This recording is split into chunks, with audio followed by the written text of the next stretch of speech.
ជីវេក្រោបឡើងលឿនឯងហ្នឹងខ្មោចចូលឬសុបិនអាក្រក់ក្រោបឡើងលឿននៅខាងក្រៅគេឆ្លុះឯងដេកដូចជ្រូកស្លាប់ជាងខ្ញុំមិនត្រូវលេងជន់ជន់បាក់ទេមិនមែនស្លាប់ក៏ក្នុងប្រទេសជាងខ្ញុំមិនបាក់ខ្ញុំនៅរស់ទៀតថ្ងៃទី5ខែធ្នូឆ្នាំ1000ខ្ញុំកើតជាថ្មីមែនព្រះឲ្យខ្ញុំត្រឡប់មក10ឆ្នាំមុនអ្វីមិនទាន់កើតឡើងអ្វីនៅទាន់ពេលទីជួថ្ងៃនេះឆ្នាំ83មែនទេខ្ញុំសុបិនឬអីច្របាច់ខ្ញុំមួយអញមួយដេកហើយថ្ងៃនេះមិនមែនឆ្នាំ80ច្របាច់អញធ្វើអីប្រញាប់ឡើងចាំអង្គុយសៀងមេអូនចាស់មករឿងទៀតហើយបងជីប៉ៃខ្ញុំទៅក្រុងរស់នៅស្រួលហើយលុយថ្លៃដាននេះខ្ញុំខ្ចីបងយ៉ាងជីប៉ៃនោះជាថ្លៃបណ្ណាការខ្ញុំយ៉ាងក្តៅខ្លួនចិត្តស្លាប់ហើយតែយកគាត់ទៅមន្ទីរពេទ្យជាលុយសង្គ្រោះជីវិតទេបងជីប៉ៃកុំបារម្ភពេលខ្ញុំនៅក្រុងបានល្អខ្ញុំនឹងសងគុណបងសៀវមីអញយកទៅឲ្យតែអញល្អខ្ញុំធ្វើអីក៏បានលុយមិនគ្រប់ខ្ញុំទៅបាញ់សត្វរកបន្ថែមយ៉ាងជីប៉ៃអញឲ្យលុយមេអូនចាស់នេះអញចង់សម្លាប់ម្ដាយកូនទេអាចារ្យរឿងសៀវមីទៅក្រុងជាការសំខាន់យ៉ាយកឆ្នាំសាំមកផឹកបែកញើឲ្យធូកុំមករឿងឥតប្រយោជន៍យ៉ាងជីប៉ៃអញដូចកង្កែបចង់ស៊ីសាច់ទាថ្ងៃនេះជាថ្ងៃស្លាប់ឯងអញនៅឲ្យខ្លាឃ្មុំស៊ីទៅអ្នកបាញ់សត្វក្រីក្រហ៊ានគិតដល់សៀវមីខ្ញុំជន់ជន់យករបស់ទាំងអស់ទៅឲ្យវាត្រជាក់ក្នុងព្រើខ្ញុំខាត់បងអស់ទ្រព្យដើម្បីលីងសៀវមីចុងក្រោយបានតែរឿងអាក្រក់ខ្ញុំស្អប់ណាស់ខ្ញុំសុំទោសយូស៊ីហ្វនិងយ៉ាព្រះឲ្យខ្ញុំកើតជាថ្មីម្ដងទៀតខ្ញុំមិនអាចទុកឲ្យរឿងអាក្រក់កើតឡើងទៀតទេលីងជីជំពាក់ខ្ញុំនឹងឲ្យគេសងមកវិញ1000ដងខ្ញុំនឹងការពារយូស៊ីហ្វនិងយ៉ាឲ្យគេមានជីវិតល្អបំផុតយូស៊ីហ្វយ៉ាជីវៃដែលមិនទាន់ពាក់ស្បែកជើងទេអញជាមនុស្សអស់សំណាងគ្មានកូនមកឈរជំនួសកូនស្រីខ្ញុំសៀវមីនៅហ៊ានមកផឹកស្ករត្នោតទៀតស្ករត្នោតនេះទុកឲ្យសៀវមីបំពន់ខ្លួននាងនឹងរៀបការទៅក្រុងមានសុភមង្គលខ្ញុំយកអញបន្តិចទៅអីនោះជាស្ករដែលទុកឲ្យខ្ញុំក្រោយសម្រាប់យ៉ាក្អកពីថ្ងៃនេះខ្ញុំទើបយកមកឲ្យនាងផឹកអញយកមកវិញ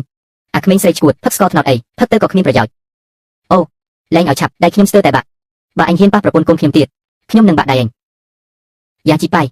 អញធំហើយមែនហ៊ានវិញម្ដាយខ្ញុំជឿទេខ្ញុំឲ្យសៀវមីមិនគប់អញមិនគប់ក៏មិនគប់អញគិតថាខ្លួនជាព្រះនាងពីថ្ងៃនេះខ្ញុំកាត់ចំណងជាមួយគ្រូសាលីនយូស៊ីវសុំទោសពីមុនខ្ញុំខុសយកស្ករត្នោតនេះទៅឲ្យយ៉ាផឹកពីនេះទៅរបស់ក្នុងផ្ទះយើងគ្មានអ្នកណាហ៊ានយកទេគាត់គ្រាន់តែជិះប៉ាអញកុំទៅធ្វើការប្រៃអីយ៉ាខ្លាចគេមកធ្វើបាបម៉ាក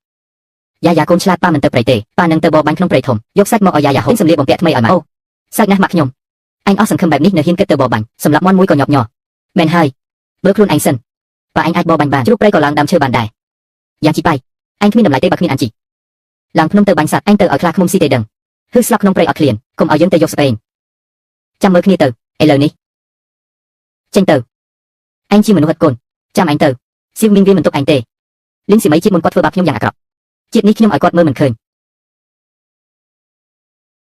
យ៉ាងជីប៉ៃកុំមកធ្វើពុតនៅមុខខ្ញុំសម្ដែងរឿងនេះយូស៊ីខ្ញុំមិនបានធ្វើពុតទេខ្ញុំចេញពីចិត្តនេះទៅខ្ញុំនឹងថែរក្សាអូននិងកូនឲ្យល្អអញថាបែបនេះរដងលីងសៀវមីយំអញយកបាយនឹងបានទាំងអស់ទៅផ្ទះគាត់ខ្ញុំនឹងយ៉ាគ្មានបាយស៊ីត្រូវទៅវត្តនំតូនមើលមុខគ្រូសាលីន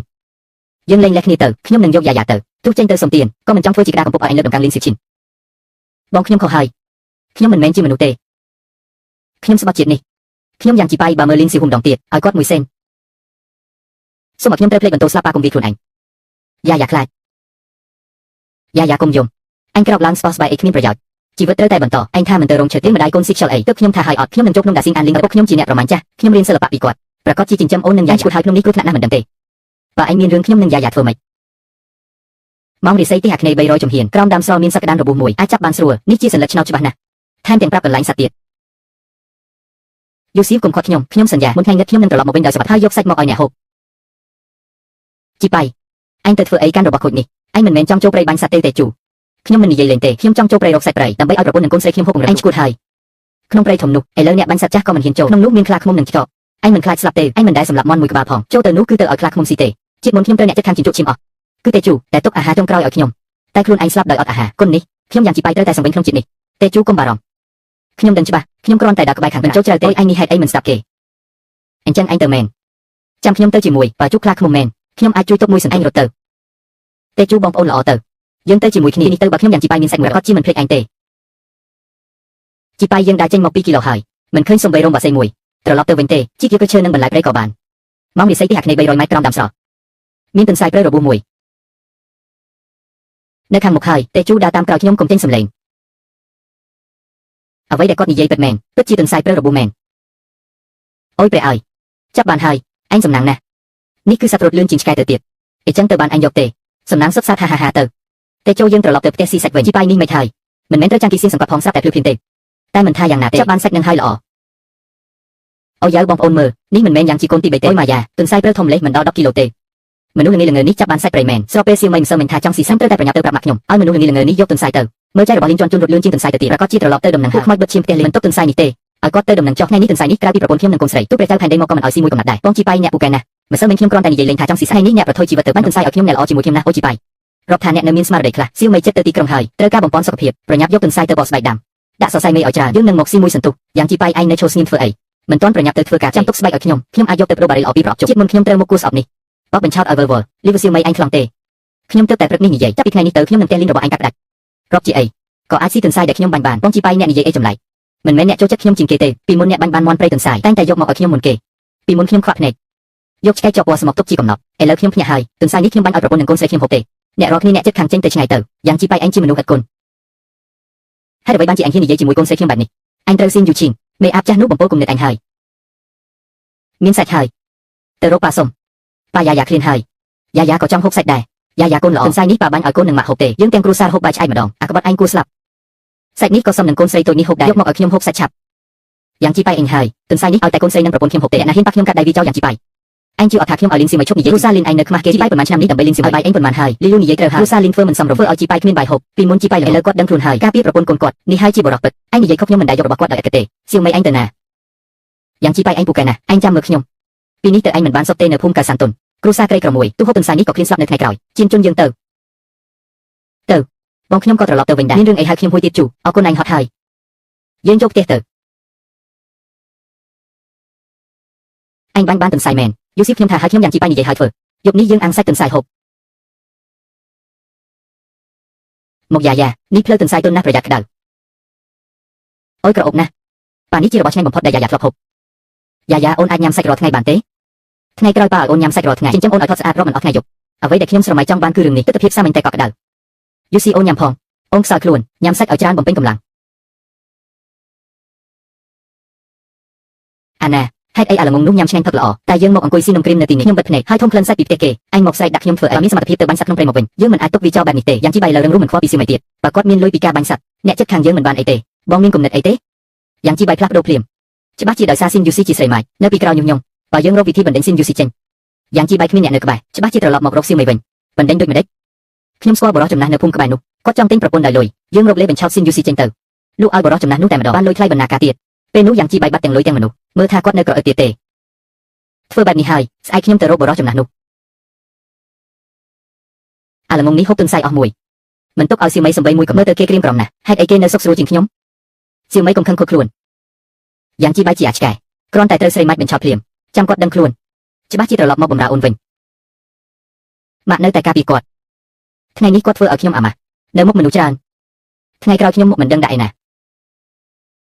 ាបងម៉ាក់ខ្ញុំទៅមើលផ្ទះយ៉ាងជីបាយកំពុងអង្គុយកម្ដៅភ្លើងសបាយសាច់ទន្សាយអស់ហើយម៉ាក់គុំនិតដែលខ្ញុំប្រាប់អ្នកគិតចប់ហើយនៅអញថាឲ្យសុនយូសុងចេញទៅអញ្ចឹងទេចាគ្រាន់តែឲ្យសុនយូសុងដែលជាឧបសគ្គយ៉ាងជីប៉ៃគ្មានអ្នកនៅគាត់ច្បាស់ជាត្រូវត្រឡប់មករកសៀវនោះសៀវមីគ្រាន់តែឲ្យមកគាត់បន្តិចគាត់ក៏ត្រូវតែស្ដាប់បង្គាប់លុយដែលរកពីការបបបាញ់មកឯនេះឆ្លាតណាស់តែធ្វើម៉េចឲ្យគាត់ចេញទៅបរិសុទ្ធចំណាស់នៅភូមិក្បែរនោះលីហ្វឹនចង់ទិញប្រពន្ធមួយគាត់ព្រមថ្លៃបណ្ណាការ50យ៉ន50យ៉នអីគ្រប់ឲ្យសៀវមីទិញនាឡិកាថ្មីមួយ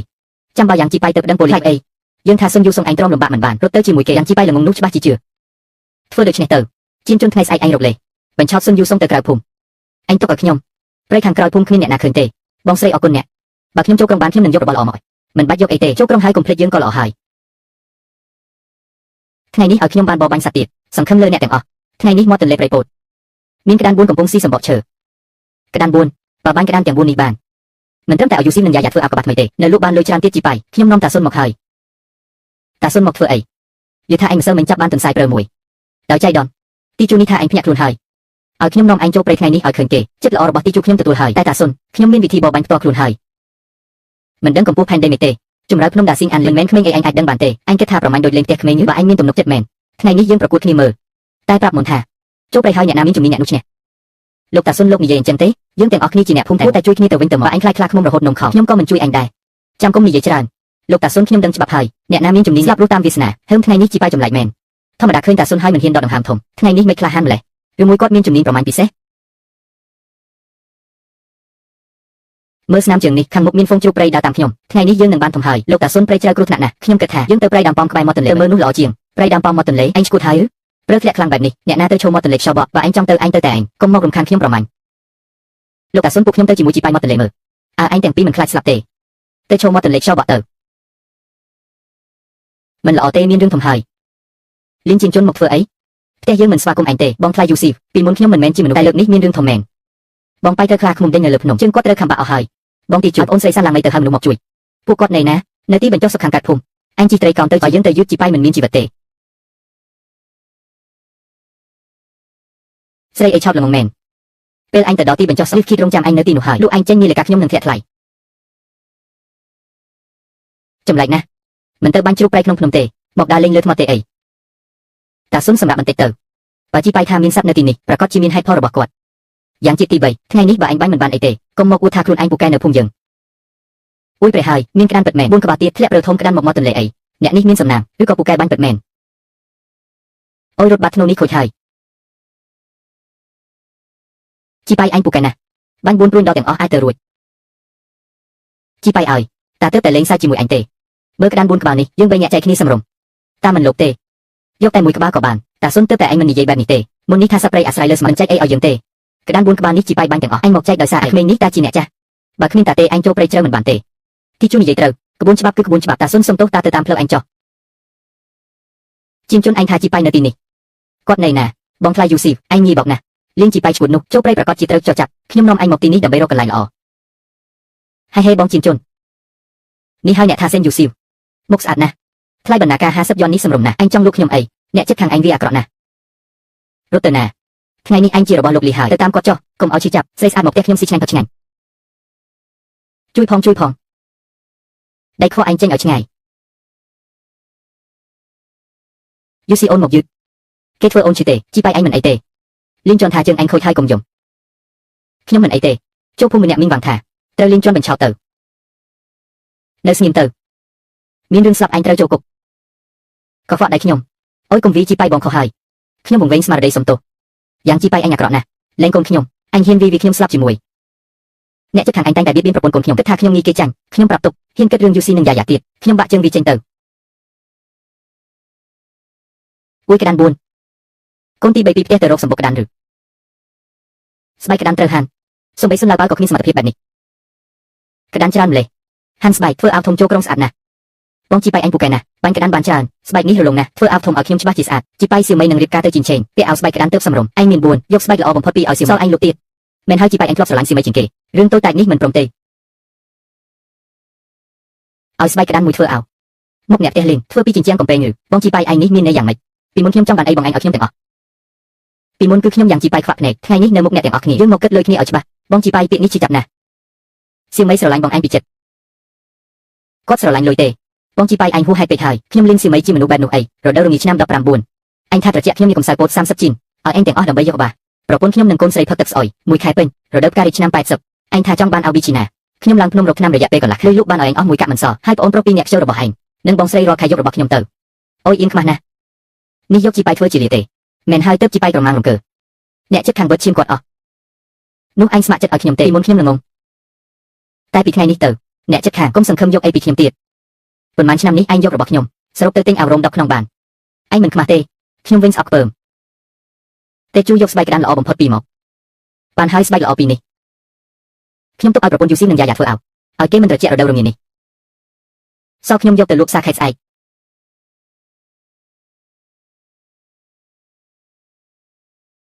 យូស៊ីខ្លួនឯងស្គមពេកអាវនេះត្រូវធ្វើឲ្យក្រាស់ដាក់កបាសច្រើនបន្តិចយ៉ាយ៉ាកំពុងលូតលាស់ធ្វើឲ្យធំបន្តិចឆ្នាំក្រោយនៅពាក់បានប៉ាយ៉ាយ៉ាជាក្មេងស្អាតជាងគេក្នុងភូមិបើអញរស់នៅល្អពីនេះទៅគ្រួសារយើង3នាក់ប្រកាសជាមានសុភមង្គលកុំបារម្ភប្រពន្ធនេះគ្រាន់តែជាការចាប់ផ្ដើមប៉ុណ្ណោះស្អែកខ្ញុំនឹងទៅយកសាច់និងស្បែកក្តានដែលនៅសល់យកលុយមកវិញថ្ងៃល្អរបស់យើងនៅខាងមុខទៀតអូនឯងនេះហ៊ានណាស់មិនធ្វើសម្លៀកបំពាក់ធំឲ្យបងស្រីខ្ញុំហើយអញចង់ទៅស្រុកលក់លុយដើម្បីជីវិតល្អសូម្បីថ្ងៃរដូវស្លឹកឈើជុះទៅចុះម៉ាក់យ៉ាងជីប៉ៃនឹងទៅស្រុកលក់ស្បែកសត្វយើងមិនត្រូវឲ្យគាត់សម្រេចបំណងទេអញមានគំនិតអាក្រក់អីទេខ្ញុំនឹងទៅស្រុកទាំងយប់ដើរលេងតាមហាងលក់ស្បែកនិយាយបង្កើតថាស្បែកគាត់ជារបស់លួចពីព្រៃ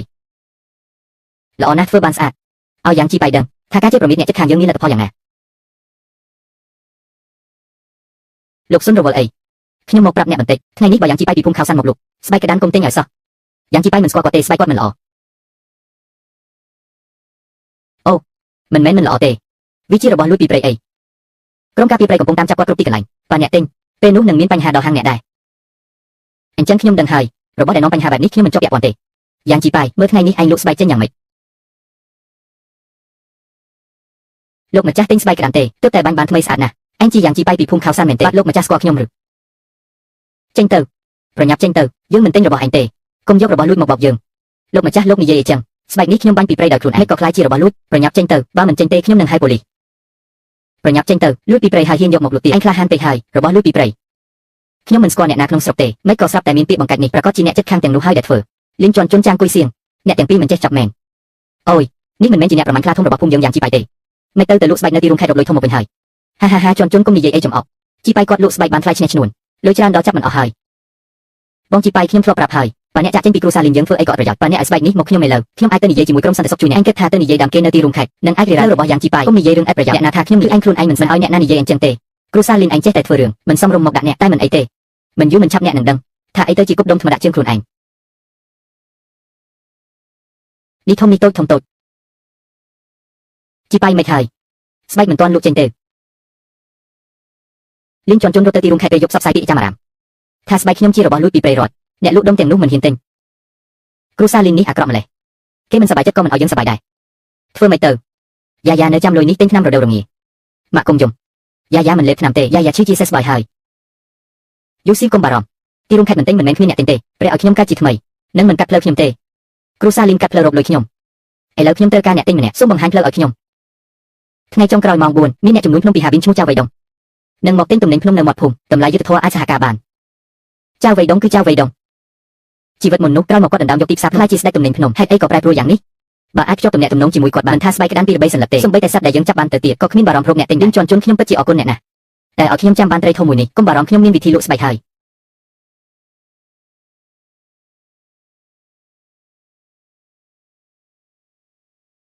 អូស្បែកក្តានឥឡូវទីផ្សារមិនសូវល្អទេខ្ញុំឲ្យបានតែ15យ៉នមួយសន្លឹកម្ចាស់នេះជាស្បែកល្អថ្នាក់លើ15យ៉នតិចពេកយ៉ាងហោចណាស់30អូលោកម្ចាស់កុំជឿគាត់អីស្បែកនេះគាត់លួចពីព្រៃរបស់រដ្ឋមានស្នាមរបស់នាយកដ្ឋានការពារទៀតនឹងឲ្យលោកម្ចាស់ស្បែកទុកយូរហើយស្អុយមិនមានតម្លៃទេបើលោកទិញរបស់គាត់ប្រយ័ត្នទាំងពីរនិយាយខុសអស់អូជានិភ័យធំណាស់សម្រាប់អ្នកចាំមើលអ្នកក៏ពិបាកដែរខ្ញុំឲ្យ5យ៉នទិញហើយចាត់ទុកថាជាកុសល5យ៉នទុកទិញឈើមឈូទៅស្បែកនេះខ្ញុំមិនលក់ទេអ្នកឯងមិនចេះដឹងគុណទេរំលងភូមិនេះគ្មានហាងទៀតទេទិញស្បែកក្តានល្អមកដល់ហើយទិញស្បែកក្តានល្អថ្លៃថ្លាមានប៉ុន្មានទិញប៉ុណ្ណឹងស្បែកល្អណាស់បងប្រុសស្បែកនេះអ្នកបាញ់ខ្លួនឯងទេបាទទើបបាញ់បានប៉ុន្មានថ្ងៃនេះស្រស់ប្រាកដខ្ញុំឈ្មោះចៅវៃតងមកពីហារ៉ាប៊ីនស្បែកពីរសន្លឹកនេះខ្ញុំយកតែមួយសន្លឹក40យ៉នយ៉ាងជីប៉ៃពីរសន្លឹកនេះបាន80ស្មើនឹងខ្ញុំធ្វើការចិត្ត1ឆ្នាំ40យ៉នម្ចាស់ហាងនេះឈួតឬទៅលោកម្ចាស់ឲ្យត្រូវគិតពីអ្នកណាមកមុនគេទទួលបានសិទ្ធិស្បែកនេះខ្ញុំមើលឃើញមុនគេអូនប្រុសខ្ញុំឲ្យ45យ៉នលក់ឲ្យខ្ញុំមកដណ្ដើមទិញជាមួយខ្ញុំអីរបស់ដែលខ្ញុំយកវីដងមើលឃើញគ្មានអ្នកណាដណ្ដើមបានទេអញឲ្យ45ខ្ញុំឲ្យ55អញឲ្យប៉ុន្មានក៏ខ្ញុំឲ្យជាង10យ៉នដែរបងប្រុស110យ៉នស្បែកពីរសន្លឹកនេះជារបស់ខ្ញុំហើយលោកយកស្បែកនេះខ្ញុំមិនលក់55យ៉នទេស្បែកអញតម្លៃទីផ្សារត្រឹម30យ៉នទេខ្ញុំយ៉ាងជាបីធ្វើជំនួញចង់បានយូរអង្វែងខ្ញុំនៅតែលក់30យ៉នមួយសន្លឹកឯង60យ៉នចង់ស្គាល់ឯងជាមិត្តពីនេះទៅរបស់ល្អដែលខ្ញុំរកបាននឹងឲ្យឯងមុនគេយ៉ាងម៉េចល្អទេធ្វើជំនួញយូរអង្វែងអូនប្រុសឯងមានភ្នែកមានក្លាហានមិត្តភក្តិនេះខ្ញុំយកវីដងស្គាល់ហើយប្រូនឯងត្រង់ណាស់ប្រាប់ឯងពីការពិតឥឡូវខ្ញុំត្រូវការសាច់ជ្រូកព្រៃល្អច្រើននៅហោបមានភោជនីយដ្ឋានធំជាច្រើនទៀមទាខ្លាំងបើឯងមានផ្លូវប៉ុន្មានក៏ខ្ញុំយកតម្លៃពិតជាឲ្យឯងពេញចិត្តមិនអីទេបងយករឿងសាច់ជ្រូកព្រៃទុកឲ្យខ្ញុំចាំដំណឹងល្អពីខ្ញុំ60យ៉ននេះឯងយកទៅសិនឯងទៅតែថារកសាច់ជ្រូកព្រៃបានទៅទេបងយកកុំបារម្ភខ្ញុំយ៉ាងជាបីពាក្យមួយម៉ាត់ដូចដៃគោរឿងសាច់ជ្រូកពីរបីថ្ងៃនេះខ្ញុំនឹងចូលភ្នំទៅរកអូយអាណិតខ្លួនណាស់ខ្ញុំទៅតែឲ្យ35យ៉នការល្អនេះមិនមែនជារបស់ខ្ញុំទេមេដឹកនាំធំមកពីហោបិនចេញលុយធំណាស់លោកយ៉ាវបងយ៉ាងទៅតែខ្ញុំមិនស្គាល់អ្នកទាំងពីររឿងសាច់ជ្រូកព្រៃសូមចូលរួមជាមួយខ្ញុំផងបានទេខ្ញុំមិនសូវមានលុយដូចលោកយ៉ាវប៉ុន្តែផ្លូវខ្ញុំក៏ធំដែរពេលដណ្ដើមគេវិញមិនគិតពីការយូរអង្វែងទេខ្ញុំយកវីដងធ្វើជំនួយមើលចរិតមនុស្សប្រភេទឯងខ្ញុំមិនទុកចិត្តទេអ្នកជំនួយអយុធធម៌បែបនេះគួរតែរៀននេះឡើងដើមឈើខ្ពស់ហើយពីនេះទៅផលិតផលព្រៃដែលអ្នកភូមិយើងតែយើងអាចបានផលប្រយោជន៍ខ្លះដែរទេខ្ញុំយ៉ាងជីប៉ៃជាមនុស្សឆ្លើយប៉ុន្តែខ្ញុំដឹងថាត្រូវដឹងពីនេះទៅអ្នកណារកស្បែកល្អបានអាចយកមករកខ្ញុំបានខ្ញុំសន្យាថានឹងឲ្យតម្លៃសមរម្យល្អជីប៉ៃនេះជាលុយរបស់យើងមែនទេខ្ញុំមិនដែលឃើញលុយច្រើនបែបនេះទេយូស៊ីវនេះមិនមែនអីទេចាំប៉ុន្មានថ្ងៃទៀតខ្ញុំទៅបាញ់ជ្រូកព្រៃចំណូលនឹងច្រើនជាងនេះយើងមិនត្រឹមតែអាចទិញថ្នាំហើយទាំងទិញសម្លៀកបំពាក់ថ្មីនិងបាយសាច់ទៀតយើងទៅនិយាយជាមួយយុនស៊ីនវិញជ្រូកព្រៃជីប៉ៃជ្រូកព្រៃវាកាជាងក្តានច្រើនណាស់សូម្បីតែលោកលើបាយទៅក៏មិនហ៊ានប្រឈមមុខដែរអ្នកទៅតែម្នាក់ឯងគ្រោះថ្នាក់ណាស់កុំទៅអីល្អជាងយូស៊ីវកុំបារម្ភខ្ញុំដឹងច្បាស់ហើយចាវីដងថ្ងៃក្រោយនឹងក្លាយជាមនុស្សធំឥឡូវភ្ជាប់ទំនាក់ទំនងជាមួយជាឱកាសល្អបំផុតឲ្យគ្រួសារយើងងើបឡើងខ្ញុំមិនអាចខកខានទេប៉ុន្តែត្រូវតែនិយាយឲ្យច្បាស់ជាមួយលីវស៊ីវជីប៉ៃគិតច្បាស់ឃ្លានហើយមែនទេជីប៉ៃពិតជាប្រែប្រួលមែនប៉ុន្តែធ្វើម៉េចឲ្យខ្ញុំជឿជាក់បានប៉ាមីនេះឆ្ងាញ់ណាស់យ៉ាចង់ញ៉ាំរាល់ថ្ងៃបើយ៉ាស្ដាប់ប៉ានឹងទិញបាយសាច់និងមីឲ្យរាល់ថ្ងៃលុយនេះបើយើងសន្សំអាចចំណាយបានមួយរយៈថ្ងៃស្អែកអ្នកពិតជាទៅបាញ់ជ្រូកព្រៃមែនទេវាជាសត្វធំជាងគេក្នុងព្រៃគ្រោះថ្នាក់ណាស់យូស៊ីវខ្ញុំដឹងថាអ្នកបារម្ភ ប៉ុន្តែការបញ្ជាទិញរបស់បងចៅប្រញាប់ណាស់នេះជាឱកាសល្អបំផុតឲ្យគ្រួសារយើងងើបឡើងអញ្ចឹងត្រូវប្រយ័ត្នឲ្យមែនទែនបើឃើញគ្រោះថ្នាក់រត់ចេញភ្លាមកុំប្រកាន់ពេកខ្ញុំនឹងយាយានៅចាំអ្នកនៅផ្ទះកុំបារម្ភខ្ញុំដឹងពីដែនកំណត់របស់ខ្ញុំថ្ងៃនេះខ្ញុំនឹងចូលព្រៃទៅបានជ្រូកព្រៃសូមបង្ហាញផ្លូវឲ្យខ្ញុំផងខ្ញុំពីយកមានជ្រូកព្រៃដែលឆ្កែចោលដេញមានជ្រូកព្រៃប្រហែល10ក្បាលគ្រោះថ្នាក់នឹងឱកាសទៅជាប្រយ័ត្នប្រយែងឲ្យមែនទែនឆ្កែចោលដេញមានជ្រូកព្រៃប្រហែល10ក្បាលព្រះឲ្យនេះដូចជាបានរកឃើញកំណត់ហើយបើយើងអាចយកជ្រូកព្រៃ10ក្បាលនេះត្រឡប់ទៅវិញការបញ្ជាទិញរបស់ចៅវៃតុងនឹងលើកគោលដៅគ្រួសារយើងនឹងងើបមុខបានធ្វើវាទៅជីប៉ៃអញចេញមកហើយយើងចាំអញយូរហើយទីជូពូសុនអញនេះជីប៉ៃនឹងហើយលើកមុននៅមាត់ទន្លេពួកខ្ញុំពិតជាកោតសរសើរអញណាស់ទាំងនេះនិយាយថាអញចង់ចូលព្រៃបាញ់ជ្រូកចាំតាមមកមើលដែរពួកក៏ចង់មើលដែរអញនៅមានមុខវិជ្ជាអីទៀតចាស់បងជីប៉ៃរឿងអញបាញ់ព្រួយ4ដាំសម្រាប់សត្វជ្រូក4ក្បាលភូមិគេគ្រប់គ្នាហើយថ្ងៃនេះបាញ់ជ្រូកព្រៃរាប់យើងផងយើងជួយឯងជាតិមុនខ្ញុំប្រយុទ្ធតែម្នាក់ឯងចប់ជីវិតនៅលើព្រឺជាតិនេះខ្ញុំមានបងប្អូនរួមសម្រាប់ភូមិហើយបាទអ្នកទាំងអស់គ្នាគោរពខ្ញុំយ៉ាងជីប៉ៃថ្ងៃនេះយើងចូលព្រៃធ្វើការធំទាំងអស់គ្នាល្អស្ដាប់បងជីប៉ៃអើយមនុស្សឈួតមួយហ្វុងតាមមនុស្សឈួតទៅស្លាប់ជ្រូកព្រៃញីនឹងបាញ់អីប្រយ័ត្នទៅហើយគ្មានត្រឡប់មកវិញឆ្អឹងត្រូវខ្លាឃ្មុំស៊ីខ្ទេចអស់លីជៀនជន់មកអញអត់ចេញល្អទេមិនជឿទេខ្ញុំវាយអញមួយដល់ទីជូកុំខ្វល់ពីឆ្កែឈួននេះយើងទៅមកដល់ដែលហើយអត់ឃើញស្នាមជើងសក់សោះបងជីប៉ៃតានាំផ្លូវខុសរាល់ចាបាញ់ជ្រូកព្រៃមិនគួរទៅចំណោទខាងកាទេខាងពីយកនេះត្រជាក់ណាស់នៅស្ងៀមជីប៉ៃនាំយើងមកខាងនេះច្បាស់ជាមានហេតុផលបើភ្នែកមើលឲ្យច្បាស់កុំឲ្យដល់ពេលហើយទើបដឹងខ្លួនជីវិតនេះមានរឿងហើយស្នាមជើងនេះជារបស់ជ្រូកព្រៃហើយទំហំធំណាស់យ៉ាងហោចណាស់ក៏300គីឡូអ្នកទាំងអស់គ្នារីប៉ាយជារៀងភ្នំព័ទ្ធជុំវិញអញយកមនុស្ស2នាក់ទៅខាងលោកតាស៊ុនយក2នាក់ទៅខាងស្ដាំចាំថាសត្វនេះរបួសហើយកាន់តែខឹងប្រយ័ត្នឲ្យមែនទែនអួយព្រៃឲ្យជ្រូកព្រៃធំម្លេះផ្កាព្រៃរីប៉ាយអួយអត់ល្អទេសឹកមើលត្រង់នេះជីប៉ៃគ្រោះថ្នាក់រត់ចេញ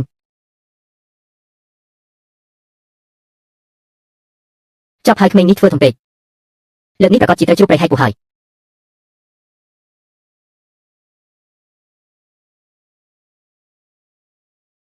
យជីប៉ៃអញសម្រាប់វាហើយអស្ចារ្យណាស់តាចាស់ខ្ញុំប្រមាញ់ពេញមួយជីវិតថ្ងៃនេះទើបឃើញភ្នែកដៃមួយសម្រាប់ជ្រូកព្រៃតាខ្ញុំព្រមទទួលស្គាល់បងជីប៉ៃអញពូកែណាស់ពីនេះទៅបងប្អូនយើងនឹងតាមអញចំអល់ទៅណាយើងវីទៅនោះអួយចាំសិនកុំអោមកពេកស្នាមរបួសនេះជាក្រញាំចោមើលព្រឺខាងនេះត្រូវគេជន់រៀបស្មើសុទ្ធតែស្នាមជើងចោពេញទៅហើយជ្រូកព្រៃនេះដាច់ពីហ្វូងជ្រូកព្រៃពិតប្រាកដជាត្រូវចោដេញចូលជ្រលងភ្នំលោកតាស៊ុនចាំអញ្ចឹងយើងទៅវិញទៅជ្រូកនេះគ្រប់គ្រាន់ចែកគ្នាហើយបើជូកចកមនុស្សប៉ុន្មានអ្នកនេះមិនគ្រប់គ្រាន់ទេត្រូវហើយជីប៉ៃស្ដាប់តាមតាបន្តិចដឹងពេលដឹងថ្ងៃចកចាំរឿងយើងចង់ជ្រូកនេះហើយត្រឡប់ភូមិវិញកុំទៅមុខទៀតអសោះក៏ទុកជ្រូកព្រៃជាង10ក្បាលបង្ហាញថាចប់មិនបានស៊ីទាំងអស់ទេតែទុកជាស្បៀងរដូវរងាបាយលើដកថយជ្រូកព្រៃ10ក្បាលនេះបាត់អស់មិនអាចដកទេថ្ងៃនេះយើងត្រូវតែចូលជ្រលងភ្នំ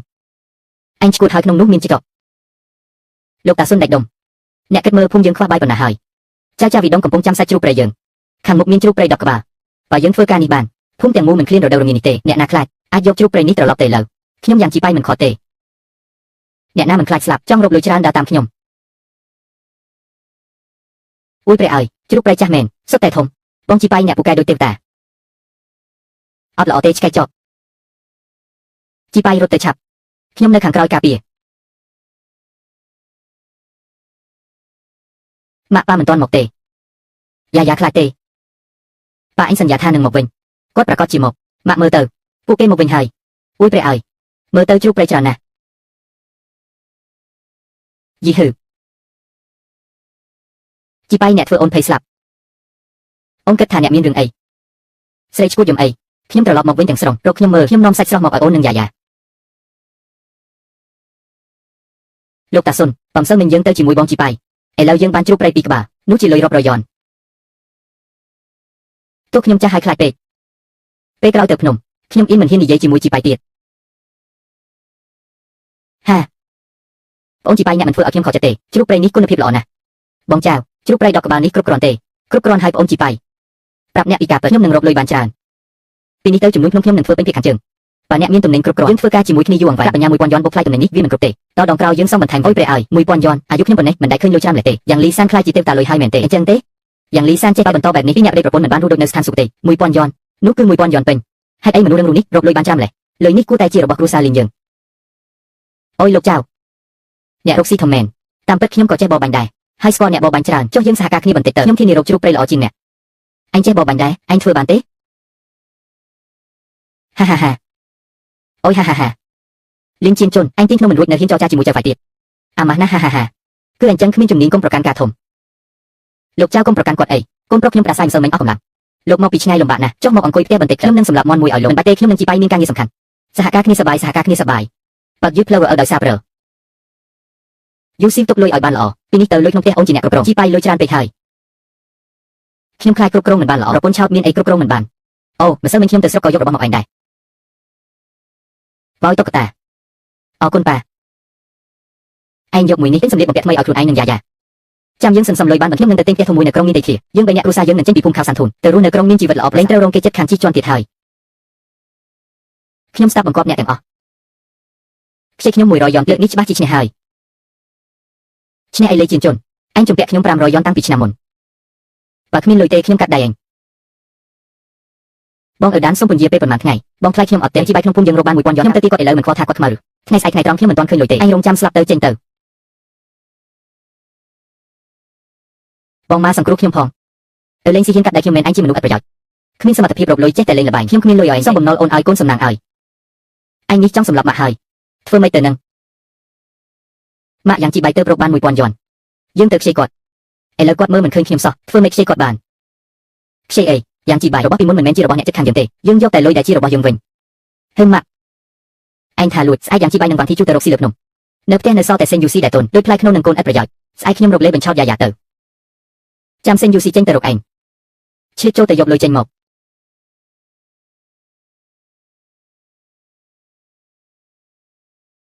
យ៉ាយ៉ាមើលនេះអីយាយឲ្យកូនស្កក្រប់កូនទៅជាមួយយាយមើលកំពុងផែខាងកាត់ភូមិទេ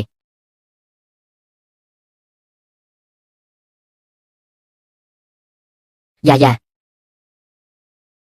យ៉ាយ៉ាយ៉ាយ៉ាយ៉ាម៉ាក់ចាំងគីសៀងអញគិតអីហេតុអីបញ្ឆោតយ៉ាយ៉ាមកទីនេះកុំចោទប្រកាន់ខ្ញុំជួយមើលកូនដែលចិត្តល្អអញមកចោទខ្ញុំទៀតកុំអត់ដឹងគុណគាត់មិនដែលមើលយ៉ាយ៉ាសោះថ្ងៃនេះមកចិត្តល្អអីល្បិចដឹកខ្លាចេញពីភ្លើយក្នុងផ្ទះគ្មានអ្នកណាទេរកលុយឲ្យលឿនអត់ល្អទេមានគេមកវិញហើយចេញទ្វារក្រោយលីងជន់ជន់អញជាសត្វត្រឆានទម្លាក់លុយចុះហើយចេញទៅអញឈួតហើយបងអាឡែងលុយនេះ500យ៉នមិនខ្វះ1សេនទេសល់ទុកឲ្យបងផឹកតែអញចេះដឹងខ្លួនហើយលុយនោះជាលុយយកជីវិតមកដូរសងឲ្យខ្ញុំពួកចៅនេះរកស្លាប់ម៉ាក់មនុស្សអាក្រក់កុំវាម៉ាក់ខ្ញុំជប់ទាំងអស់គ្នាអាឡែងលីងជន់ជន់ជាតិមុនដោយសារលុយនេះយូស៊ីវនិងយ៉ាយ៉ាទើបស្លាប់ដោយត្រជាក់ថ្ងៃនេះអញត្រូវសងគ្រាប់អញជាយ៉ាងជីបៃនឹងទេជំពាក់ប្រាក់ត្រូវសងជារឿងធម្មតាលីងជន់ជន់ជំពាក់លុយខ្ញុំយកលុយអញមកសងមានបញ្ហាអី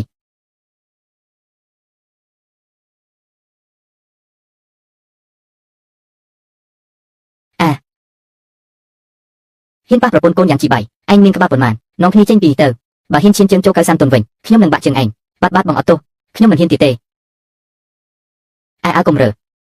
កុំរើអញជាមនុស្សអាក្រក់ហ៊ានយកខ្ញុំធ្វើជាគ្រឿង500យ៉នស្អែកយកទៅឲ្យខ្ញុំរួមទាំងការប្រាក់ខ្វះ1សេនខ្ញុំនឹងសម្លាប់ឯងឈានជន់កូនខ្ញុំឲ្យយ៉ាងជីបៃឯងគ្មានសិលធម៌ឯងមានលុយច្បាស់ហេតុអីមិនជួយប្អូនសងបំណុលឯងមើលគេវីគាត់ស្លាប់ឬជួយគាត់ជាអ្វីក៏សុំនឹងហៅខ្ញុំថាបងចាំងគួយសៀងកុំមកលេងល្បិចនៅទីនេះលីងជន់ជន់ជំពាក់បំណុលអញយកលុយចាស់របស់អញទៅសងវិញទៅអញនិយាយអីចម្លោះអញ្ចឹងខ្ញុំមានលុយចាស់ពីណាមកនៅក្រោមប្រអប់ឈើចាស់ក្បែរក្រែងលាក់ទុកលុយតែអញច្របាច់ពីខ្ញុំបានជាង400យ៉នហ៊ានថាគ្មានទៅអញនិយាយរឿងឈួត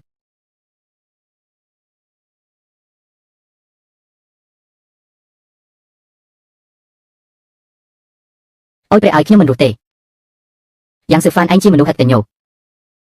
បងប្អូនទាំងអស់គ្នាខ្ញុំយ៉ាងជីបៃថ្ងៃនេះសូមប្រកាសខ្ញុំយ៉ាងជីបៃពីមុនខ្វាក់ភ្នែកទើបឲ្យគ្រួសារនេះបិទឈាមខ្ញុំអស់តែឥឡូវខ្ញុំសន្សំបានលុយបងរំលោភផ្ទះនៅក្រុងហើយមិនយូរប៉ុន្មានថ្ងៃខ្ញុំនឹងនាំប្រពន្ធនិងកូនស្រីទៅនៅក្រុងទៅទិញផ្ទះនៅក្រុងត្រូវចាយលុយប៉ុន្មានទៅនៅក្រុងហើយជីបៃលើកនេះឡើងធំហើយទិញផ្ទះនៅក្រុងបើគាត់រើចេញទៅណាសុំលុយទៀតអ្នកណាចេញថ្លៃឡានឲ្យសៀវមីបំណុលលបែងជៀនជន់ធ្វើម៉េចមិនបានទេអញទៅមិនកាត់បើអញទៅយើងធ្វើម៉េចក៏មិនមែនករណីខ្ញុំដែរ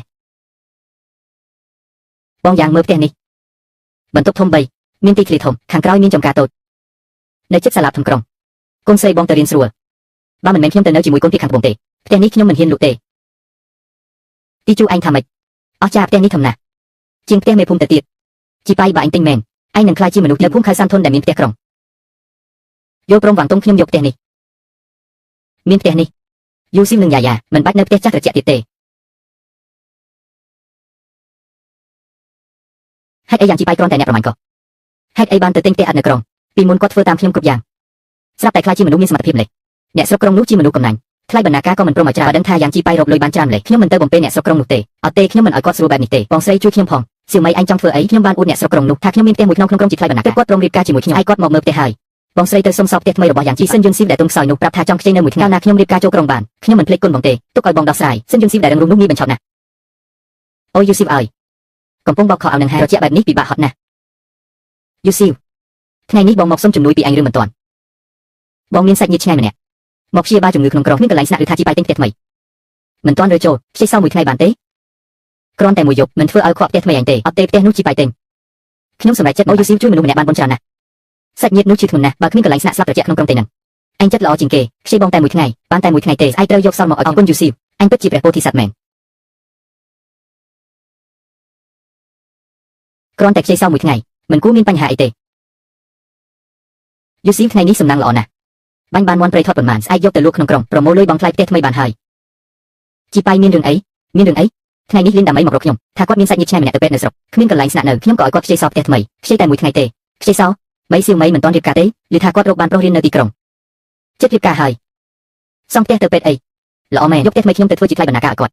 ចង់អួតមុខជាតិមុនគាត់ចូលទីក្រុងតាមរយៈរៀបការនឹងលើកនេះចង់ធ្វើដែរទៅរកលីន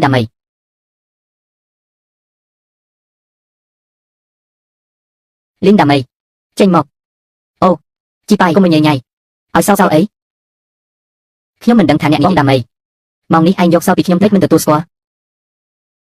យូស៊ីវកុំចោទប្រកាន់ខុសអ្នកណាឃើញខ្ញុំយកសោឯងនិយាយឥតមានភ័ស្តុតាងចង់ចោទប្រកាន់មនុស្សល្អហឺបើខ្ញុំមិនធ្វើអីខ្ញុំមិនបានទេហឺខ្ញុំឃើញហើយថ្ងៃនេះខ្ញុំដើរកាត់ផ្ទះឯងឡើងអួតជាមួយចាងគុយសៀងថាឯងបោកយកសោផ្ទះថ្មីយ៉ាងជីប៉ៃបានស្អែកសៀវមីនឹងនាំប្រុសពីទីលីនដាមីឯងនៅតែប្រកែកទៀត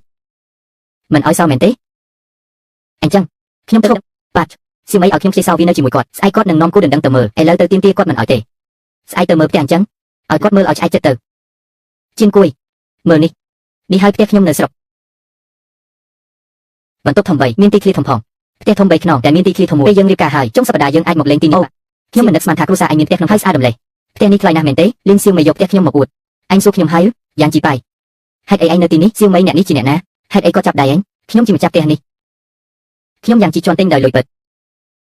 ឈ្មោះក្នុងបានជាខ្ញុំនឹងប្រពន្ធមិនមានអីពាក់ព័ន្ធនឹងស្រីកុហកនេះទេសូម្បីតែមួយកាក់ក៏គ្មានដែរជីគូស្ដាប់ខ្ញុំពន្យល់ផ្ទះនេះធ្លាប់ជារបស់គ្រួសារក្រោយមកគាត់ដណ្ដើមយកលីនសៀវមីឯងមិនខ្មាស់គេទេសោះនេះឯងឲ្យបងស្រីបោកយកយើងមានស័ក្តិសិទ្ធិនឹងបានកម្មសិទ្ធិឯងថាជារបស់ឯងដោយសារអីសម្បត្តិនេះបើភ្នែកមើលឲ្យច្បាស់លីនសៀវមីកុហកគ្រប់យ៉ាងដើម្បីរៀបការក្នុងក្រុងនៅភូមិខៅសាន់តុនអត់បាយស៊ីទៅទិញផ្ទះក្នុងក្រុងវាគ្រាន់តែជាអ្នកបោកប្រាស់នេះមិនមែនកូនគ្រួសារបានទេយើងនិយាយត្រូវស្រីនេះចិត្តគំនិតអាក្រក់ចូលចិត្តអួតលើកនេះខ្ញុំមិនរៀបការទេកុំមករកខ្ញុំទៀតបងថ្លៃកុំទៅហាឯងបំផ្លាញស្នេហ៍ខ្ញុំទោះឯងស្អប់ខ្ញុំមួយជីវិតក៏បានពីនេះទៅយើងផ្លូវដាច់បើឯងហ៊ានមករំខានខ្ញុំនឹងយូស៊ីវនឹងអាក្រក់ជាងថ្ងៃនេះយូស៊ីវពេលសម្អាតផ្ទះរួចស្អែកយើងរើចូលយ៉ាអាចរៀនក្នុងក្រុងបានជីប៉ៃផ្ទះនេះធំហើយភ្លឺពីមុនខ្ញុំសុបិនក៏មិនហ៊ានថាយើងមានផ្ទះល្អបែបនេះល្អណាស់យ៉ាងជីប៉ៃឯងជាមនុស្សឥតគន់លូតទិញផ្ទះធំល្អក្នុងក្រុងមិនប្រាប់យើងមួយម៉ាត់ផងខ្ញុំទិញផ្ទះដោយលុយខ្លួនឯងមានសិទ្ធិអីប្រាប់ឯងយ៉ាងជីប៉ៃកុំឲ្យមុខមិនយកមុខបងស្រីខ្ញុំលែងរៀបការដោយសារឯងផ្ទះនេះឯងត្រូវសងឲ្យបងស្រីខ្ញុំត្រូវការផ្ទះថ្មីរៀបការផ្ទះនេះទុកជាសំណងឲ្យគ្រួសារលីនយើងលីនជាជនឯងឈួតហើយផ្ទះនេះឈ្មោះក្នុងប្លង់ជារបស់ខ្ញុំនឹងយូសៀនពាក់ព័ន្ធអីនឹងគ្រួសារលីនកុំឲ្យខ្ញុំខឹងចេញទៅអុយគ្មានយុទ្ធធរទេសង្កត់សង្កិនមេម៉ាយកូនកំព្រាបាយឯងគ្មានសិលធម៌ឯងយកលុយគ្រួសារយើងទិញផ្ទះធំតែកូនខ្ញុំជាជនគ្មានកន្លែងឈរសោះមកមើលគ្រប់គ្នានេះមិនមែនចាំងគីសៀងពីភូមិខៅសាន់ទេមករករឿងក្នុងក្រុងនិយាយថាយ៉ាងជីប៉ៃមានលុយទិញផ្ទះថ្មីមកចង់ដណ្ដើមផ្ទះបងប្អូនទាំងអស់គ្នាជួយវិនិច្ឆ័យខ្ញុំយ៉ាងជីប៉ៃទិញផ្ទះដោយលុយប្រមាណខ្លួនឯងស្ត្រីចាស់នេះថាខ្ញុំយកលុយគ្រួសារនាងចង់ដណ្ដើមផ្ទះឲ្យកូនរៀបការមានយុទ្ធធរអីអូយ៉ាងចៅគ្រប់គ្រងអូនៅគ្នាទាំងអស់អូនជីប៉ៃផ្ទះថ្មីនេះល្អណាស់មានបញ្ហាអីបញ្ហាតូចតាចហាចៅថៅកែមកធ្វើអីខ្ញុំមកឲ្យការរកស៊ីធំបងស្រីខ្ញុំចៅស៊ូឡាភោជនីយដ្ឋានចិនថ្នាក់ខ្ពស់នៅឆាងជុនលៀងហើយជីត្រូវការសាហ្វ្រីឡងរូច្រើនគឺសាប់ចេញជីតម្លៃឯងពិតជាពេញចិត្តមួយក្បាល10យន់ហាទៅមករកអ្នកបាញ់ប្រចាំបងអូនជីប៉ៃការរកស៊ីនេះឯងធ្វើទេសាហ្វ្រីឡងពិបាករកណាស់វាប្រយ័ត្នខ្លាំងហើយវាទាំងអស់នៅក្នុងព្រៃជ្រៅធ្វើអីលោកចៅជាទេវតានាំលុយមកខ្ញុំយ៉ាងជីប៉ៃមិនដែលបដិសេធរឿងបែបនេះទេហាល្អបងអូនជីប៉ៃពិតជាមនុស្សរហ័សរហួនមែនអីអញគេនិយាយទេជីប៉ៃនោះទៅយកការងារល្អនៅឆាងជុនទៀតហើយយីថាចាប់បានសត្វហោះមួយលោកបាន10យន់ អញ្ចឹងមែនទេឥឡូវជីបៃជាមនុស្សពូកែក្នុងភូមិយើងនៅក្រុងក៏មានផ្ទះធំហើយជីបៃផ្ទះធំសតហ10យន់យ៉ាងជីបៃអញជាមនុស្សឥតគុណបើគ្មានខ្ញុំជួយទេអញមានថ្ងៃនេះទេលុយដែលអញរកបានគួរតែជារបស់ខ្ញុំអ្នកមីងវ៉ាងកុំឲ្យយ៉ាងជីបៃបញ្ឆោតអ្នកទាំងអស់គ្នាសត្វហោះជាសត្វព្រៃដែលរត់ការពារព្រៃឈើចេញបទបញ្ជាមិនឲ្យប្រមាញ់ទៀតទេគាត់ធ្វើបែបនេះច្បាស់ជាបំពានច្បាប់ព្រៃឈើមានច្បាប់បែបនេះដែរមិនអាចទេមិនក៏មិនអាចខ្ញុំមានគេនិយាយក្នុងក្រុងថ្មីនេះអាញាធរត្រួតយ៉ាងជីបៃនេះយកលុយមិនខ្លាចស្លាប់ឆាប់ឬយឺតទៅចូលគុកអ្នកណាហ៊ានជួយគាត់គឺជាអ្នកសំគំនិតទៅញ៉ាំបាយគុកជាមួយគ្នាជីបៃមិនល្អទេមានរឿងហើយទេជូនិយាយយឺតមានរឿងអី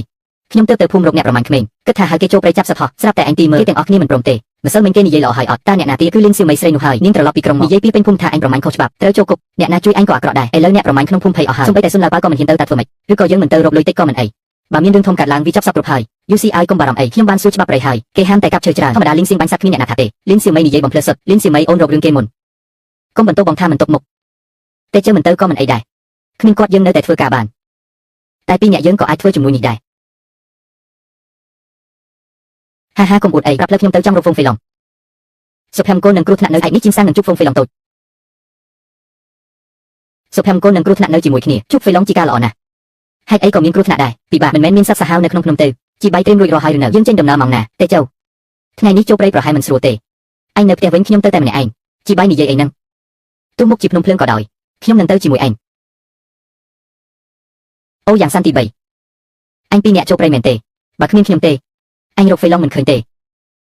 សុនឡៅប៉ាល់អញខ្លាចចូលគុកមិនហ៊ានទៅមកនិយាយចំអកអីហាខ្ញុំបាញ់សត្វពេញមួយជីវិតមិនដែលខ្លាចអីទេតែបើចង់ឲ្យខ្ញុំនាំផ្លូវឲ្យប្រាក់50យន់ខ្វះមួយកាក់ក៏មិនទៅដែរ50យន់អញប្លន់គេលោកតាសុនលុយនេះហាំហាអញចេះដឹងទៅតាមខ្ញុំស្ងៀមមើលលើដើមឈើល្អណាស់មានហ្វេឡុងមែនកុំនិយាយចុះពីលើឲ្យលឿនអួយខ្លាឃ្មុំខ្មៅពីក្បាលនេះហើយដែលគេថាសុភមង្គលនឹងគ្រោះថ្នាក់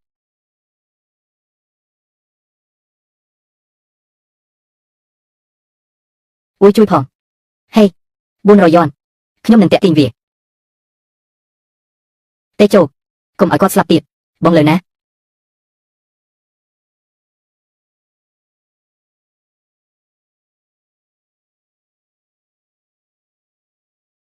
សត្វមករកខ្ញុំស្លាប់ទៅទេជោជីបៃអញមិនអីទេអានេះវាជាមនុស្សឬវាសម្រាប់ខ្លាឃ្មុំខ្មៅពីរព្រះអើយខ្លាឃ្មុំខ្មៅពីរយ៉ាងឡាវសានវាមានជំនាញអីយ៉ាងឡាវសានធ្វើឲ្យសុនឡាប៉ភ័យញោវាទម្លាក់ខ្លាឃ្មុំខ្មៅពីរក្បាលប្អូនជូបៃអញពូកែណាស់ស្បែកខ្លាឃ្មុំពីរសន្លឹកនេះពុកថងទឹកប្រមាត់ស្រស់សុទ្ធតែជារបស់កំមកទៅលោកចៅខ្ញុំត្រូវការលុយជាបន្ថងទឹកប្រមាត់ធំហើយស្អាតស្បែកក៏មិនខូចដែរខ្ញុំឲ្យ500យន់សាច់ប្រាក់ភ្លាម500យន់គ្រូសាយើងធំ10ឆ្នាំក៏មិនដែលសន្សំបានប៉ុណ្ណេះយូស៊ីមើលនេះជាឯកសារផ្ទះរបស់យើងចាប់ពីថ្ងៃនេះផ្ទះនឹងដីនេះជារបស់យើងហើយជីបៃខ្ញុំមិនសុបិនទេយើងមានផ្ទះក្នុងក្រុងហើយពិតមែនស្អែកយើងផឹកស្រាអបផ្ទះចាក់ចេញពីភូមិកោសានដែលធន់លីងជន់ជន់អញហ៊ានហើយជិះលុយខ្ញុំ1500យន់លេងល្បែឥឡូវថាគ្មានលុយសងបងអើលីងឲ្យពេលខ្ញុំប្រខ្ញុំនឹងរកលុយមកសងលុយខ្ញុំមកពីមេឃខ្ញុំប្រាប់ឯងពេលថ្ងៃពេលលីងអាណិតកូនខ្ញុំសុំទោសពេលថ្ងៃគ្មាន1500យន់ខ្ញុំដុតផ្ទះឈើឯងហើយបាក់ជើងឯងពូធំអាណិតផងផ្ទះខ្ញុំឯណាមានលុយ1500យន់គ្មានលុយទៅលក់ឈាមលក់ក្រលៀនទៅបីថ្ងៃទៀតអត់ឃើញលុយគ្រូសាឯងរងចាំដេកផ្លូវទៅយើងទៅ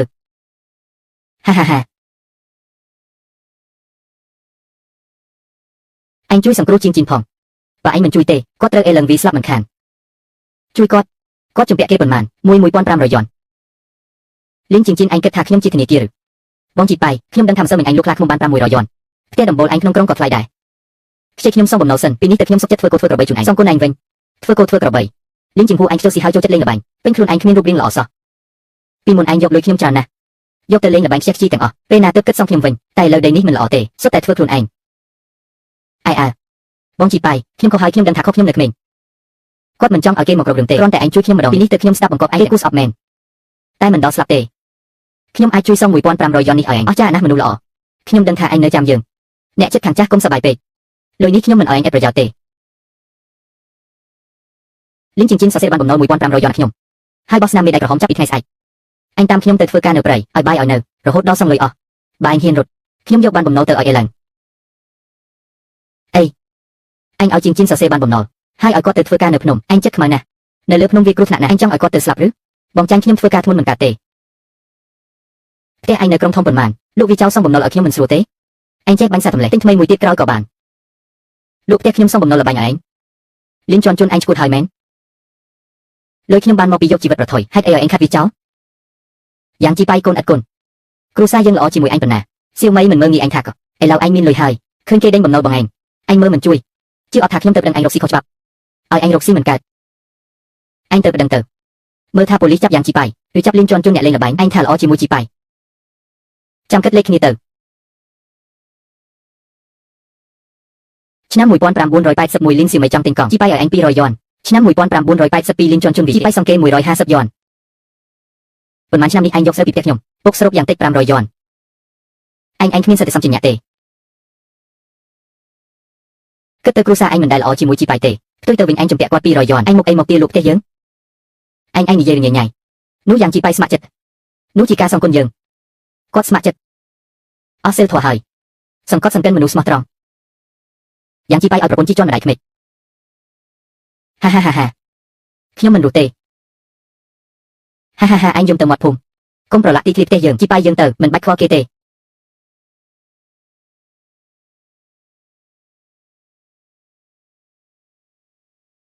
េមិនឲ្យគេរួចខ្លួនទេមកមើលយ៉ាងជីប៉ៃអត់គុណអញនៅផ្ទះធំឃើញប្អូនថ្លៃគេធ្វើមិនខ្វល់ទៀត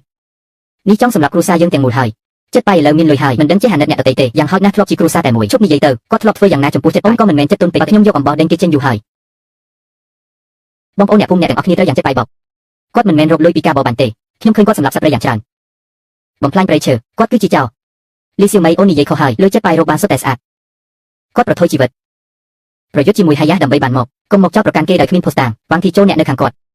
់អ្នកក៏និយាយការពីគាត់អ្នកទាំងពីរជាពួកគ្នាលីសៀវមីថាខ្ញុំលួចឈើមានភស្តុតាងទេត្រូវការភស្តុតាងអីទៀតអ្នកគ្រាន់តែជាអ្នកបរបាញ់ក៏ប៉ុន្មានខែទិញផ្ទះធំក្នុងក្រុងលួចយូរបានមកពីណាព្រោះខ្ញុំរកលុយបានទៅថាខ្ញុំលួចលីសៀវមីតាក់ពីជាអូនគួរឲ្យអស់សម្ដេចណាស់ខ្ញុំប្រព្រឹត្តត្រឹមត្រូវអង្គុយត្រង់ចង់ប្តឹងយ៉ាងណាក៏បានកុំស្ដាប់គាត់ប្រកែកគាត់ខ្លាចហើយខ្ញុំទៅប្តឹងគាត់នៅក្រុង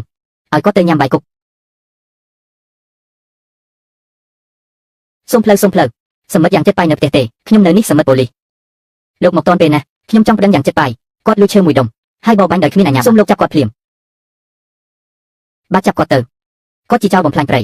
អូននិយាយអីឥតប្រយោជន៍អ្នកណាថាសមិទ្ធយ៉ាងចិត្តប៉ៃលួចឈើថ្ងៃនេះយើងមកតំណាងរងឈើសរសើរសមិទ្ធយ៉ាងចិត្តប៉ៃសរសើរគាត់ថាជាអ្នកប្រមាញ់ចង់ឲ្យគាត់ធ្វើអីសមិទ្ធយ៉ាងជីប៉ៃម្សិលមិញនៅក្នុងព្រៃចាំបាញ់សម្រាប់ខ្លាឃ្មុំខ្មៅពេញវ័យពីរខ្លាឃ្មុំខ្មៅពីរនោះប៉ុន្មានថ្ងៃមុនទៅតែវាប្រហារក្រុមកាប់ឈើនៅព្រៃធ្វើឲ្យពលករពីរអ្នករបួសសមិទ្ធយ៉ាងនេះជាការកម្ចាត់សត្រូវឲ្យប្រជាជនល្អណាស់សមិទ្ធយ៉ាង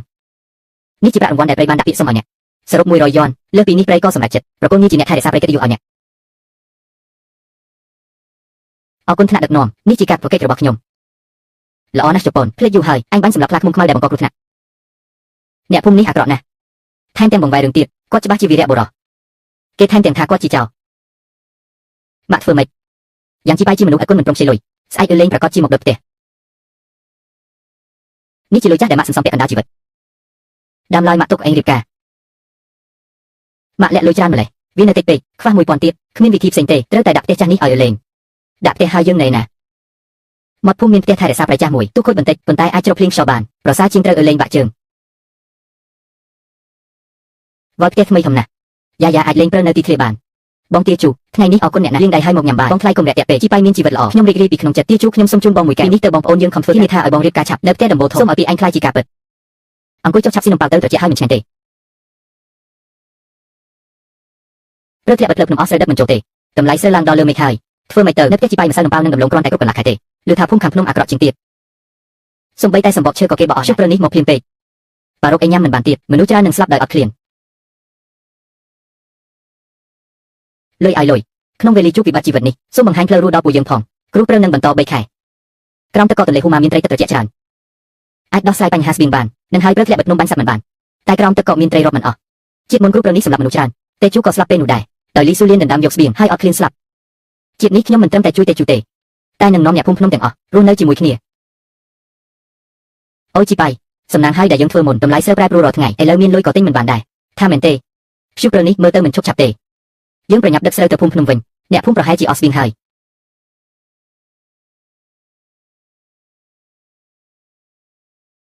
បងជីប៉ៃបងទេជូជួយផងបងជីប៉ៃ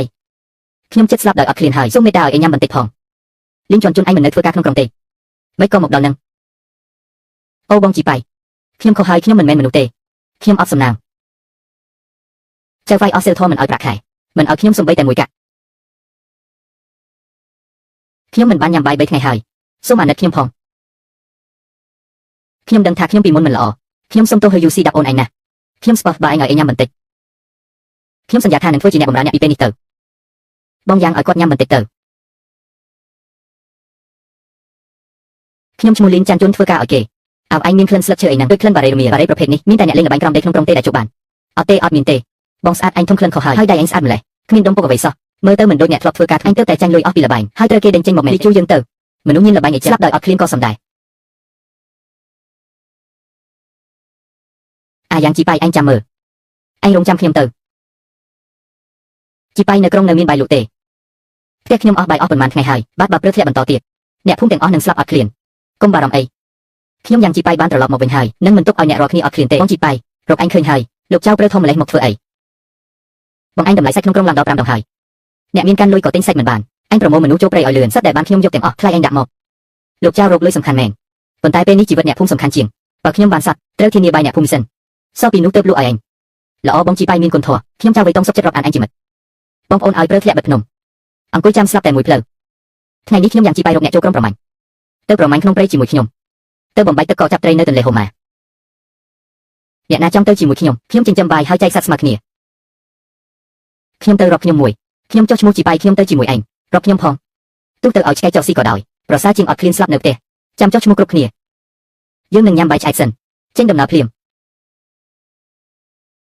កំពុងជ្រើសរើសមនុស្សទៀតឯងចង់នាំគេទៅស្លាប់ក្នុងព្រៃសុនឡាវប៉ាវឯងចង់ធ្វើអីទៀតនាំគេទៅរកចំណើធ្លាក់ធំបែបនេះសត្វព្រៃឃ្លានឈួតអស់ហើយពួកឯងគ្មានបទពិសោធន៍ចូលព្រៃនោះគឺឲ្យខ្លាឃ្មុំនឹងចោលស៊ីទេខ្ញុំសុនឡាវប៉ាវប្រមាញ់ក្នុងព្រៃពេញមួយជីវិតបទពិសោធន៍ខ្ញុំច្រើនជាងយ៉ាងជីបៃឆ្ងាយណាស់បងជីបៃសុំទោសផងយើងគិតថាទៅតាមដាសុនមានសុវត្ថិភាពជាងមនុស្សម្នាក់មានគំនិតខ្ញុំមិនបង្ខំទេអ្នកណាចង់ទៅតាមដាសុនឥឡូវអាចទៅបានសុនឡាវប៉ាវឈប់អួតទៅលើកមុនអ្នកណាប្រយុទ្ធនឹងខ្លាឃ្មុំនោះនោមដាក់ខោអស់ហើយហាយើងជឿជាក់លើជីបៃគឺពួកមិនចេះដឹងគុណទៅតាមគាត់ស្លាប់ទៅយើងទៅយ៉ាងជីបៃអញគិតថាខ្លួនឯងជាព្រះសង្គ្រោះឬព្រឹកធ្លាក់បែបនេះទៅនេសាទនឹងប្រមាញ់ខ្ញុំថាឯងនឹងស្លាប់ដោយត្រជាក់នឹងឃ្លានពេលនោះសឹមអ្នកនេសាទឆ្កេញនោះនឹងមិនក្រអឺតទៀតទេបងប្អូនឲ្យបានអ្នករាល់គ្នាជួយខ្ញុំយ៉ាងជីបៃខ្ញុំនឹងមិនឲ្យអ្នករាល់គ្នាឃ្លានត្រឡប់មកវិញទេល្អហើយយករបស់របរទៅបងជីបៃទឹកក៏រឹងដូចថ្មតើយើងចាប់ត្រីដូចម្លេះទឹកក៏ចេញត្រីក៏ស្លាប់អស់ហើយកុំប្រញាប់ក្រោមស្រទាប់ទឹកក៏មានត្រីទឹកត្រជាក់ត្រូវដកដង្ហើមតែគាត់ទឹកក៏ចេញវានឹងហែមកដល់ខ្លួនឯងខ្ញុំមិនជឿទេចាំកុំវីត្រកកប់នៅទីនោះស្រួលថ្នាក់ចាំអាមិនល្អទេជួយផងកុំឲ្យគេចូលទៅច្រើនពេកទឹកកកនឹងរលាយលឿនជាងទីងខ្សែដឹងខ្ញុំនឹងវាទៅបងសៀវបាយជួយខ្ញុំផងជើងខ្ញុំរមួលកុំរើចាប់ដៃខ្ញុំឲ្យជាប់123នេសាទត្រីក្រោមទឹកកកជីមិនអាចប្រើកម្លាំងមើលឲ្យច្បាស់ខ្ញុំនឹងបង្រៀនរកសម្បុកត្រែងវិធីឃុំរុនទឹកកក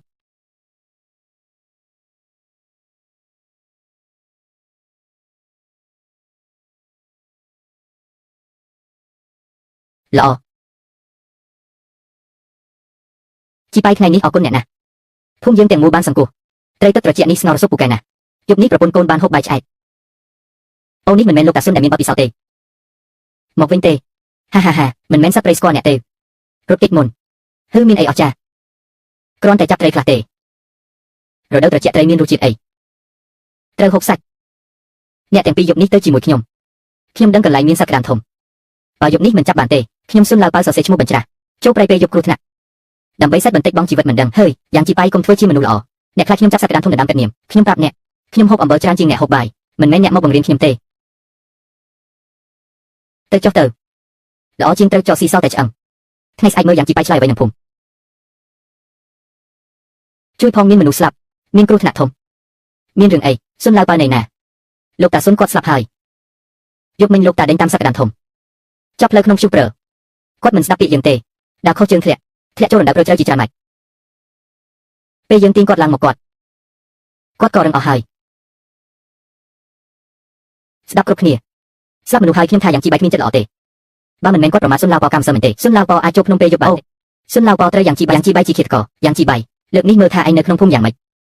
លៀនជន់ជន់ឯងនិយាយខុសហើយបើសិនមិនបងជីបៃបានណែនាំលោកតាសុនដោយចិត្តល្អថាចូលក្នុងពេលយកគ្រោះថ្នាក់គឺលោកតាសុនខ្លួនឯងមិនស្ដាប់ទូទៅពាក់ព័ន្ធអ្វីនឹងបងជីបៃឯងកុំមកចាប់ប្រកាន់គេនៅទីនេះបើមិនមែនយើងសំណាងល្អស្លាប់នៅក្នុងនោះដែរឯងជាមនុស្សចង់ឲ្យពិភពលោកគ្មានចិត្តល្អពិតប្រាកដយើងខុសហើយយើងមិនគួរស្ដាប់ពាក្យសុនឡៅប៉ទេចាក់ចេញពីក្រុមប្រមាញ់សុំអ្នកទទួលយើងផងយើងនឹងស្ដាប់អ្នកទាំងអស់ពីពេលនេះទៅរកឡើងរឿងហួសហើយសុទ្ធតែដើម្បីរស់ចាប់ពីថ្ងៃនេះអ្នករាល់គ្នាជាបងប្អូនក្នុងក្រុមប្រមាញ់តេជូ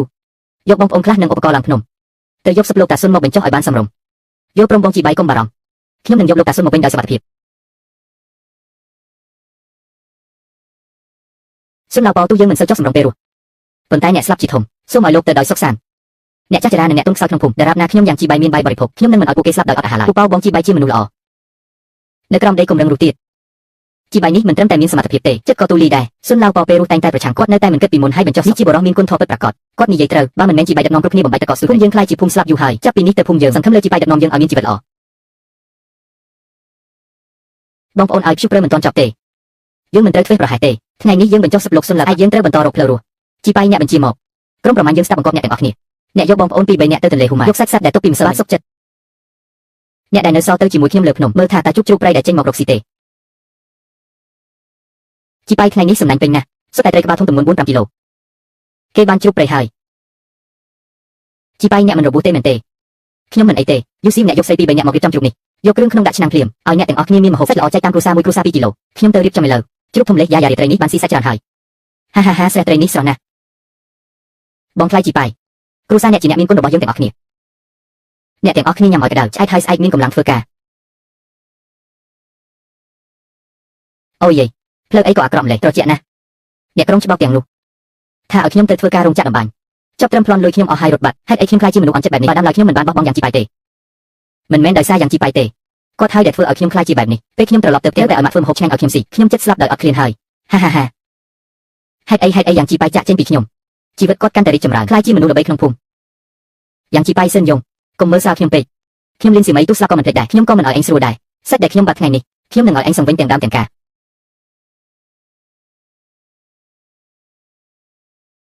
អូ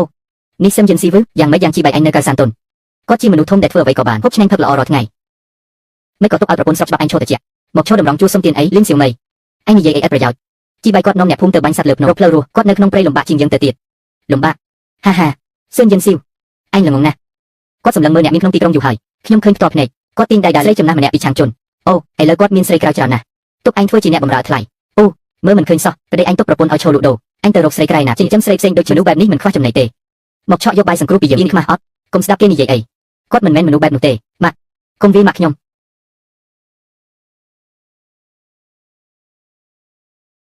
យិនស៊ីវមានរឿងអីអ្នកណាធ្វើនៅមុខខាងលៀងឌៀនលៀនសៀមីនាំគ្នាមកឆក់បានបាយជន់បានឲ្យប្រឡាក់ហើយវាក្បាលខ្ញុំដួលបោកក្បាលមួយផ្ទប់លៀនសៀមីអញរកស្លាប់ខ្ញុំចង់ទុកផ្លូវឲ្យគ្រូសាលេងតែអញរករឿងស្លាប់កុំបន្ទោសខ្ញុំថាខុសខើអំវ៉ាអំលីព្រឹកធ្លាក់បិទភ្នំអ្នករាល់គ្នាក៏លំបាកខ្ញុំទុករបស់ទាំងសុំអ្នកចិត្តជួយមើលថែម្ដាយកូនគាត់កុំឲ្យអ្នកអាក្រក់មកបៀតបៀនគេកុំឲ្យពួកអ្នកណាម្នាក់មកធ្វើបាបគេឲ្យសោះចិត្តសប្បាយណាស់យ៉ាងប៉ិនឯងមានចិត្តល្អអ្នកចិត្តខាងឃើញទាំងអស់ពីនេះទៅសេនមេសីនឹងខ្លាចជាកូនស្រីចៅស្រីពិតបើអ្នកណាហ៊ានប៉ះពួកគេខ្ញុំឡាវលីនឹងយកដៃវីគេមុនគេផ្ទះនេះហើយយ៉ាងចិត្តបាយទៅភ្នំហើយនៅផ្ទះមានតែស្រីម្នាក់និងកូនតូចច្បាស់ជាលាក់សាច់នឹងស្រូវច្រើនចូលទៅយកអស់ហេមេជីកុំបារម្ភដោះស្រាយស្រីម្នាក់ងាយស្រួលធ្វើអីគ្នាអញទាំងប៉ុន្មានចង់ធ្វើអីអូនាងអញហើយដែលចិត្តមិនសូវមិញធ្វើបាបសេនមេថ្ងៃនេះហ៊ាននាំគេមកប្លន់ទៀតគិតថាយើងជាមនុស្សស្លាប់ឬអញធ្វើអីប្រាប់អញហើយកុំជ្រៀតរឿងគេគឺយកសាច់ត្រីមកឲ្យយើងជួយសង្គ្រោះជីវិតរឿងគាត់គឺរឿងយើងទាំងអស់គ្នាប្រពន្ធទាំងឡាយពួកអៀនអននេះចេញបងយ៉ាងនេះមួយទៀតយ៉ាងចិត្តបាយជួយផងបងប្អូនទាំងអស់គ្នាទ្រាំបន្តិចទឹកភ្លើងស្ងោរសុបត្រីភ្លាមព្យុះព្រឹងនេះគួរឲ្យខ្លាចជាងអតីតកាលគ្រាន់តែបបបាញ់នឹងនេសាទប្រហែលជាពិបាករស់3ខែនេះត្រូវរកស្រូវឲ្យច្រើនទៀត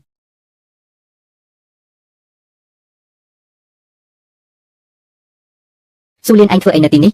ះទេជួឯងមកវិញហើយឬខ្ញុំឃើញសាច់ក្នុងរូងសាមបន្តិចចង់យកមករំកិលសាម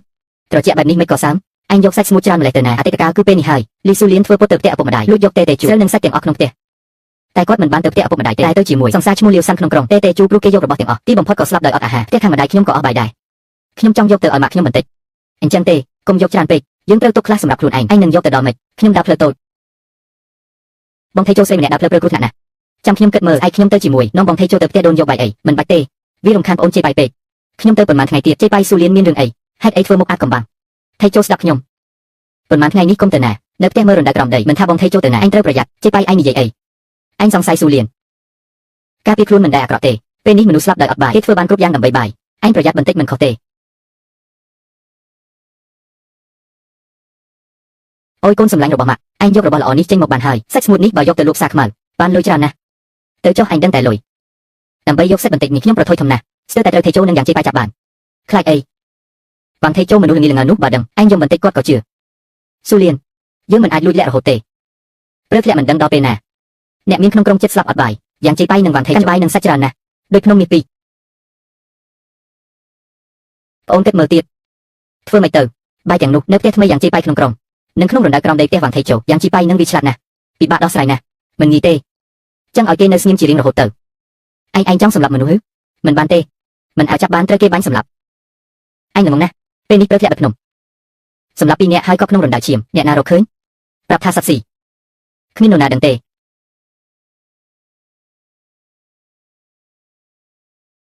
ថ្ងៃនេះចូលព្រៃល្អអាក្រក់ថ្ងៃនេះក្នុងព្រៃជ្រៅ50ម៉ែត្រមានគ្រោះថ្នាក់ធំប្រយ័ត្នមនុស្ស4នាក់វីឆ្មក់គ្រោះថ្នាក់ធំវីឆ្មក់4នាក់មើលទៅលីស៊ូលៀននឹងសង្សារគាត់ទ្រាំមិនបានហើយចង់សម្លាប់យើងជីបាយថ្ងៃនេះព្រៃស្ងាត់ណាស់សូម្បីតែបក្សីក៏គ្មានទីជួបប្រយ័ត្នក្នុងព្រៃនេះគ្មានសត្វសត្វតែអាចមានអ្វីដែលគួរឲ្យខ្លាចជាងសត្វឡើងសម្រាប់គេអញរាប់ជាអ្នកណាចង់ធ្វើអីឈប់និយាយបន្ទោសតែសំណាងអាក្រក់របស់ឯងយកលុយដែលមិនគួរយកវាស្លាប់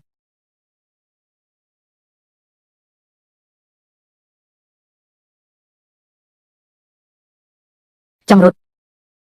អត់ទោសលោកម្ចាស់អត់ទោសប្រាប់មកអ្នកណាចាត់ឲ្យឯងមកគឺលីវឡាវសានឲ្យយើង50យន់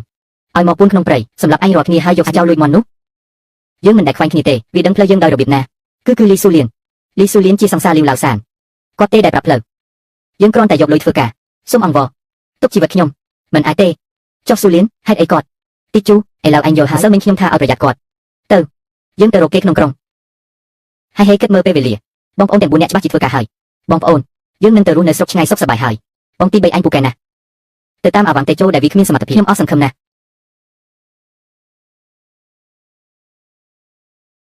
អូវ៉ាន់តេជោធ្ងន់ធ្ងរទេលីស៊ូលៀននាងជាស្រីអាក្រក់ខ្ញុំវ៉ាន់តេជោធ្វើអីខុសអីទៅរួមដៃជាមួយអ្នកក្រៅចង់សម្លាប់ខ្ញុំកុំថាខ្ញុំខុសអីទាំងអស់នេះលីវឡាវសានបង្ខំខ្ញុំគាត់យកកម្មវិធីគំរាមឲ្យខ្ញុំធ្វើនាងជាស្រីអាក្រក់ច្បាស់ជានាងលុបលន់ចង់ទៅនៅក្រុងសុខស្រួលអូយឈឺលីវឡាវសានឯងហ៊ានប៉ះពាល់បងប្អូនខ្ញុំនឹងឲ្យឯងសងថ្លៃវិញតេជោនាងប្រភេទនេះឯងនៅចង់បានទៀតទេលីស៊ូលៀនពីថ្ងៃនេះទៅយើងកាប់ដៃគ្នាស្អែកទៅធ្វើការលេងលេះនាងចេញទៅតេជោរបស់ចាស់ទៅរបស់ថ្មីមកឥឡូវឯងជាអនុប្រធានក្រុមប្រមាញ់ក្រោយមកនារីល្អច្រើនចង់រៀបការជាមួយឯងជីវិតល្អរបស់យើងនៅខាងមុខទៀតជីប៉ៃអរគុណឯងបើគ្មានឯងទេខ្ញុំស្លាប់នៅលើភ្នំហើយបងជីប៉ៃបងតែមិនល្អទេមានរឿងធំប្រញាប់ដកដង្ហើមសិននិយាយយឺតមានរឿងអី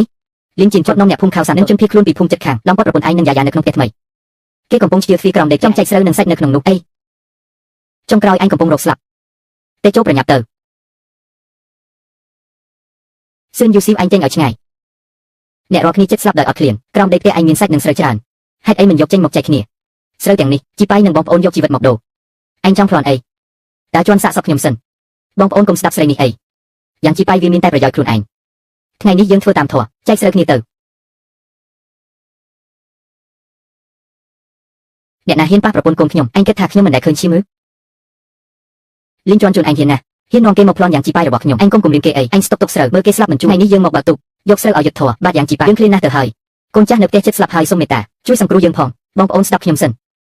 ខ្ញុំយ៉ាងជីប៉ៃមិនមែនមនុស្សរឹងចិត្តទេស្រូវនឹងសាច់ក្នុងទូខ្ញុំអាចឲ្យបានគឺអញចេះគិតដែរប៉ុន្តែស្រូវនេះមិនឲ្យគិតថ្លៃទេខ្ញុំឲ្យអ្នកពីផ្លូវទី1ម្នាក់យកត្រីស្ងួត1និងខ្សែពោត1គីឡូហូបអស់ម្ហូបនេះអញស្លាប់រស់មិនតាក់ទងនឹងខ្ញុំទៀតទេទោះស្លាប់នៅមុខផ្ទះខ្ញុំ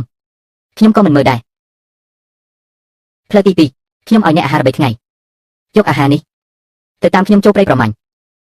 របស់ដែលរកបានពាក់កណ្ដាលឲ្យក្រុមពាក់កណ្ដាលទៀតជារបស់អ្នកឲ្យត្រីប្រសើរជាងឲ្យនុយអ្នកណាចង់រស់ឈរក្បែរទីជួទៅចុះឈ្មោះអ្នកណាចង់ហូបឥតធ្វើការយករបស់ឲ្យចេញទៅលើខ្ញុំជ្រើសរើសផ្លូវទី2យ៉ាងជីប៉ៃនិយាយត្រូវអង្គុយហូបឥតធ្វើអីស្លាប់តែប៉ុណ្ណោះខ្ញុំតាមយ៉ាងជីប៉ៃអញឈួតទេវាប្រាអញធ្វើការឲ្យវាលីងជន់ជូនអញច្បាស់ជាជ្រើសផ្លូវទី1ទីជូឲ្យគាត់ម្សៅពោត1ថននិងដំបងនេសាទ1 ឲ្យគាត់ចេញទៅអូ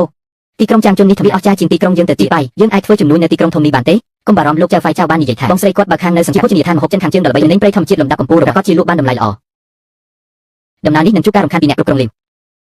តែអាចឈ្នះតាមរយៈការប្រកួតពីការភ្នែកមើលទៅជំនួយនេះមិនស្រួលទេអ្នកគ្រប់គ្រងលីវនោះប្រហែលជាមនុស្សពិបាកអ្នកគឺយ៉ាងជីប៉ៃដែលបងខ្ញុំតែនិយាយមែនទេពិតជាមានរូបរាងល្អមែនលោកចៅហ្វាយចៅសរសើរពេកនេះជាគំរូដែលយើងយកសុំលោកមើលទំនិញពិតជាល្អប៉ុន្តែលោកចៅហ្វាយចៅកុំឲ្យអ្នកស្រុកក្រៅទាំងនេះបោកឥឡូវទីផ្សារមានសាច់ជ្រូកព្រៃល្អបែបនេះហើយណាវាកាត់ឡើងសាច់ជ្រូកជឿដែលត្រាំថ្នាំខ្លាំងៗអ្នកនេះជានរណានេះជាអ្នកគ្រប់គ្រងភោជនីយដ្ឋានយើងអ្នកគ្រប់គ្រងលីវបងរង្វង់ម្ហូបអាហារនៅចាំងជុនច្រើនណាស់មិនមែនអ្នកស្រុកក្រៅដូចឯងទេអាចចូលលេងយកទំនិញខ្លាំងៗរបស់ឯងទៅភ្នំវិញទៅអ្នកគ្រប់គ្រងមកពិតខ្លាំងមិនមែនអ្នកនិយាយតែមកទេលោកចៅហ្វាយចៅបើអ្នកគ្រប់គ្រងលីវសង្ស័យចឹងយើងប្រកួតគ្នានៅទីនេះមួយផ្លេតប្រកួតយ៉ាងម៉េចសាច់ជ្រូកព្រៃរបស់ខ្ញុំនិងសាច់ជ្រូករបស់អ្នកគ្រប់គ្រងលីវឲ្យផ្ទះបាយធ្វើម្ហូបគូប៉ារួមមួយមុខឲ្យភ្ញៀវក្នុងភោជនីយដ្ឋានភ្លុកដោយមិនដឹងសាច់ណាឆ្ងាញ់ជាងអ្នកនោះឈ្នះប្រកួតបើឯងចាញ់យករបស់របរឯងចេញពីចាំងជុនភ្លាមបងអូនជីប៉ៃយើងធ្វើដូចមនុស្សអាក្រក់មុនរួចធ្វើដូចមនុស្សល្អក្រោយទំនិញចំនួនទី1ខ្ញុំទទួលយកប៉ុន្តែតម្លៃត្រឹមតែ70នៃតម្លៃទីផ្សារបើភ្ញៀវពេញចិត្តពេលក្រោយយើងសហការគ្នាតាមតម្លៃពេញរយៈពេលវែងគ្មានបញ្ហាទេលោកចៅស្អាតមែនខ្ញុំយ៉ាងជីប៉ៃក៏មិនមែនមនុស្សច្របូកច្របល់ដែរធ្វើតាមលោកថាអ្នកទាំងអស់គ្នានិយាយលេងខ្ញុំទៅបន្ទប់ទឹកសិនឡាវវ៉ាសាច់ជ្រូកព្រៃរបស់អានោះអញត្រូវធ្វើឲ្យបានល្អលោកលីវកុំបារម្ភរឿងនេះខ្ញុំទទួលខុសត្រូវធានាថាសាច់អានោះពេលទំពីដូចឈើបាក់ឈប់ទុករបស់លើឡានចុះមនុស្សចេញទៅឯងចង់ធ្វើអីកណ្ដាលថ្ងៃភ្លឺប្លន់គេអីកុំច្រើនថៅកែប្រាប់ហើយថ្ងៃនេះទំនិញនេះមិនត្រូវចូលលីនហើយទេបងប្អូនបំបីឡានគេទេជូចូលឡាន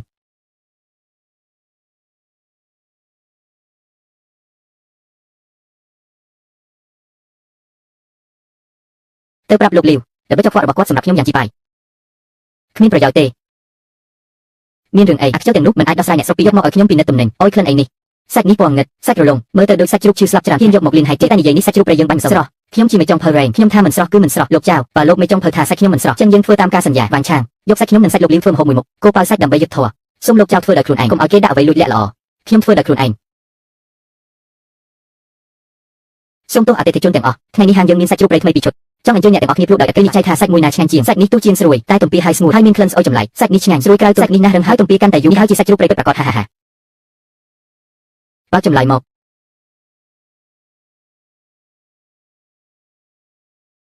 លោកអ្នកគ្រប់គ្រងឡាវឥឡូវឯងនៅមានអីនិយាយទៀតទេនេះហើយជាអ្វីដែលឯងថាសាច់មិនស្រស់លោកចៅនេះប្រហែលជាការយកច្រឡំទើបតែឯងរកមនុស្សខាត់ផ្លូវក្នុងផ្លូវតូចរឿងបងជីប៉ាឯងគិតថាខ្ញុំមិនដឹងទេលីនហើយជុនមិនទទួលមនុស្សបោកប្រាស់ដូចឯងទេចាប់ពីថ្ងៃនេះយើងជប់សហការគ្នាល្អចៅស៊ូឡានយ៉ាងជីប៉ៃចាំមើលខ្ញុំបងជីប៉ៃសុំទោសដែលធ្វើឲ្យអ្នកសើចលោកចៅរាក់ទាក់ពេកព្រៃធំមានបាក់សីគ្រប់ប្រភេទទំនិញរបស់អ្នកពិតជាល្អថ្នាក់កម្ពុជាអញ្ចឹងពាក្យដែលខ្ញុំថាត្រឹម 7% នោះគឺពាក្យក្តៅពីនេះទៅទំនិញរបស់អ្នកខ្ញុំនឹងទិញទាំងអស់តាមតម្លៃទីផ្សារល្អណាស់ជីប៉ៃយើងនឹងក្លាយជាអ្នកមានប៉ុន្តែបងជីប៉ៃសាច់ជ្រូកព្រៃល្អមែនប៉ុន្តែខ្ញុំលីនហើយជុនចង់បង្កើតឈ្មោះក្នុងទីក្រុងឆាងជុននៅខ្វះមុខម្ហូបដ៏ល្បីមួយគឺស៊ុបនៀកខោះប៉ុន្តែស៊ុបនៀកខោះនេះតែប្រើប៉ាសីហ្វីឡុងរួមមកស្ងោរទើបអាចចាក់រសជាតិឆ្ងាញ់បំផុតប៉ាសីហ្វីឡុងរស់ល្អសន្យាហើយបងយ៉ាងខ្ញុំដឹងថាអ្នកធ្វើបានឥឡូវនេះរបស់ល្អពីភូមិខៅសានទីបំផុតអាចលក់ចេញបានបងជីប៉ៃបងទីជួបអ្នកទាំងពីរមកវិញហើយនៅខាងក្រៅត្រជាក់ណាស់មកជួបមុខកម្ដៅខ្លួនសិនរឿងនៅឆាងជុនរលូនទេយ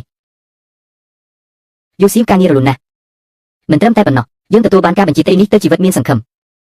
ទីជួទៅហើយសមាជិកស្នូនៃក្រុមមកផ្ទះខ្ញុំទាំងអស់គ្នាមានផែនការធំបងប្អូនជីប៉ៃនៅឆាងជុនជាមួយលេងខ្ញុំបានចរចាជាមួយលោកចៅហ្វាយចៅបើយើងចាប់បាននៀកខោះផ្ទាល់ពីនេះទៅសັບព្រៃនៅនាយកដ្ឋានលីននឹងទៅប្រកួតឲ្យភូមិខៅសានទុនរបស់យើងទាំងស្រុងចាប់នៀកខោះផ្ទាល់វាឆ្លាតណាស់បើមានអ្វីបន្តិចបន្តួចវាហាបាត់ភ្លាមយើងធ្លាប់តែបាញ់វាស្លាប់ដោយកាំភ្លើងបាញ់តែចាប់តវិញពិបាកជាងឡើងទៅលើមេទៅទៀតចាស់បងជីប៉ៃក្រុមប្រមាញ់មិនដែលធ្វើការងារល្អិតល្អន់បែបនេះពីមុនធ្វើខុសមិនមែនខាត់បងដំណើរធំនេះដោយឥតប្រយោជន៍ទេកុំបារម្ភអីយើងមិនប្រើកាំភ្លើងបាញ់ប្រើសំណាញ់ដាំទំពាំងពិសេសនិងស្រូវពោតជាមួយស្អែកពីព្រលឹមអ្នកទាំងអស់គ្នាចាប់ផ្ដើមរៀបចំយើងចូលទៅក្នុងព្រៃបីជាកិច្ចព្រមព្រៀងជាមួយលីនហើយជួបបានសម្រេចហើយតែពេលអ្នកគ្រប់គ្រងលីវចេញទៅនៃគាត់សាហាវណាស់ជាមួយនឹងចរិតចំណែងឈ្នានេះរបស់គាត់មិនទុកឲ្យយើងសុខទេខ្ញុំត្រូវមើលការពារទុកជាមុន3ថ្ងៃទៀតអ្នកគ្រប់គ្រងលីវនឹងនាំមនុស្សមកបង្ករឿងអាចរៀបចំអន្ទាក់ទុកជាមុនមិនខុសពីការស្មានរបស់ខ្ញុំទេអ្នកគ្រប់គ្រងលីវបើឯងចង់ស្លាប់មែនខ្ញុំនឹងរើសកន្លែងល្អមួយនៅក្នុងព្រៃជ្រៅដាស៊ីងអាលីងនេះឲ្យឯងជាកន្លែងបញ្ចុះសពបងប្អូនលើកនេះចូលព្រៃមិនមែនត្រឹមតែចាប់នេះខុសទេមានអ្នកចង់ចាក់ពីក្រោយយើងអីអ្នកណាហ៊ានប៉ះពាល់មនុស្សភូមិខៅសានទុនរបស់យើងឲ្យគេដឹងពីកម្លាំងអ្នកភ្នំស្ងាត់ទាំងអស់គ្នាយើងនឹងលេងតបវិញទីជួឯងយកមនុស្ស2នាក់ទៅជាមួយខ្ញុំនៅខាងក្រៅធ្វើពីចាប់នេះខុសបងប្អូនដែលនៅសល់ឲ្យតាជួងដឹកនាំទៅពួនចាំនៅលើដើមឈើជុំវិញបើគ្មានសម្លេងកញ្ចែរបស់អ្នកណាក៏មិនត្រូវធ្វើអីដែរសៀវប៉ៃអង្គុយចាំយូរហើយនាគខុសមកទេឆេះអត់ថ្មិតបន្តិចទៅមើលពីថ្ងៃនេះរាល់ថ្ងៃត្រង់ព្រះអាទិត្យខ្លាំងហ្វុងនាគខុសមករកស៊ីនៅទីរៀបថ្ងៃនេះ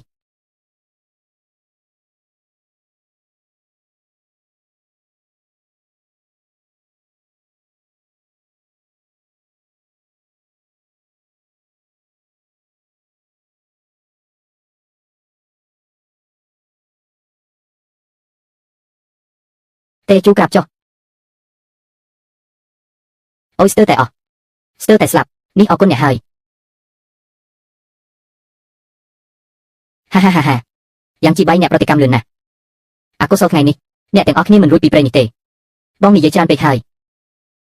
សម្រាប់ចោលតែម្ដងលោកលីវនេះជាឃាតកម្មដែលចិត្តណាមិនខ្លាចច្បាប់ទេហាច្បាប់នៅទីនេះគ្មាននរណាទេនៅព្រៃស្ងាត់នេះខ្ញុំជាច្បាប់ថ្ងៃនេះអ្នកស្លាប់នៅទីនេះត្រូវសាប់ស៊ីគ្មាននរណាដឹងទេលោកលីវអ្នកបោកប្រាស់នៅឆាងជន់ត្រូវចាយចោលបណ្ដឹងចេញនោះជាកំហុសខ្លួនឥឡូវមកព្រៃជ្រៅនេះទៀតកុំនិយាយច្រើនកាត់ផ្លូវរកលុយចង់នៅសុខស្រួលចាប់នេះខុសរកលុយសុបិនទៅបងប្អូនចូលទៅវាឲ្យស្លាប់មានរឿងខ្ញុំទទួល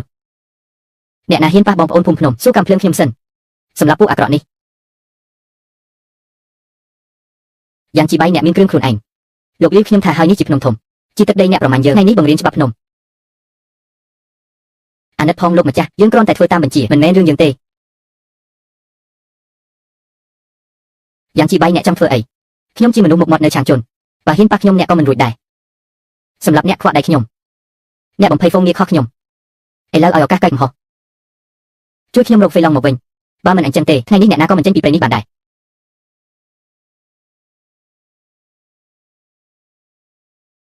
ជីបៃខ្ពស់ពេកហើយយើងចាប់វាផ្ទាល់ដៃយ៉ាងម៉េចត្រូវតែប្រើវិធីនេះហើយសង្ឃឹមថាជំនាញពីមុននៅមានចាប់បានហើយចាប់បានផ្ទាល់ដៃហ្វេឡង់ផ្ទាល់ដៃមែនបងជីបៃអ្នកពូកែណាស់លោកចៅសុភមង្គលដូចជីវិតល្អស្ដាប់ទាំងអស់គ្នាចាប់ពីថ្ងៃនេះទៅយ៉ាងជីបៃជាអ្នកគ្រប់គ្រងតែម្នាក់គត់នៅស្រុកលីនហៃអ្នកណាហ៊ានលួចធ្វើរឿងក្រោយខ្នងអ្នកគ្រប់គ្រងលីវជាគំរូថ្ងៃនេះអរគុណអ្នកខ្លាំងណាស់អ្នកមិនត្រឹមតែជួយខ្ញុំដោះស្រាយបញ្ហាធំទេថែមទាំងយកគ្រឿងផ្សំល្អមកឲ្យទៀតលោកចៅកុំអីចឹងយកលុយធ្វើការជាកាត់ប្រកិច្ចរបស់ខ្ញុំដើម្បីអបអរការសហការផ្លូវការយប់នេះខ្ញុំអញ្ជើញអ្នកញ៉ាំបាយឯកជននៅបន្ទប់ VIP យើងនិយាយពីជំនួយបន្តទៀតមិនបានលោកចៅខ្ញុំប្រកាសជាមកល្អជីបៃចាំជួបយប់នេះជីបៃម្ចាស់ស្រីនេះមើលអ្នកចម្លែកណាស់គាត់ប្រហែលជាចាប់អារម្មណ៍អ្នកហើយកុំភ្លេចខ្លួនធ្វើរឿងមិនសមរម្យចំពោះបងស្រីយូសេជូឯងគិតអីចឹងគាត់និយាយជំនួយជាមួយខ្ញុំទេបងជីបៃឬវៃតង់ថាអ្នកធ្លាប់លំបាកនៅកៅសានតុនឥឡូវអ្នកមានសមត្ថភាពធំបែបនេះអនាគតប្រកាសជាភ្លឺស្វាងជីវិតបង្ខំឲ្យធ្វើឲ្យប្រពន្ធកូនមានបាយស៊ីខ្ញុំស្អប់ចិត្តហើយអីប្រពន្ធកូនបងជីបៃបរោះពូកែដូចអ្នកស្រីស្រុកស្រែនោះសំនឹងអ្នកទេទស្សនៈនិងកម្រិតរបស់អ្នកឥឡូវលែងស្ថិតនៅក្នុងកៅសានតុនតូចនោះទៀតហើយអ្នកត្រូវការស្រីដែលជួយអ្នកក្នុងការងារយកចិត្តអ្នកហើយសំនឹងអ្នកបើអ្នកព្រមខ្ញុំអាចឲ្យភាគហ៊ុនពាក់កណ្ដាលរបស់ខ្ញុំទៅអ្នក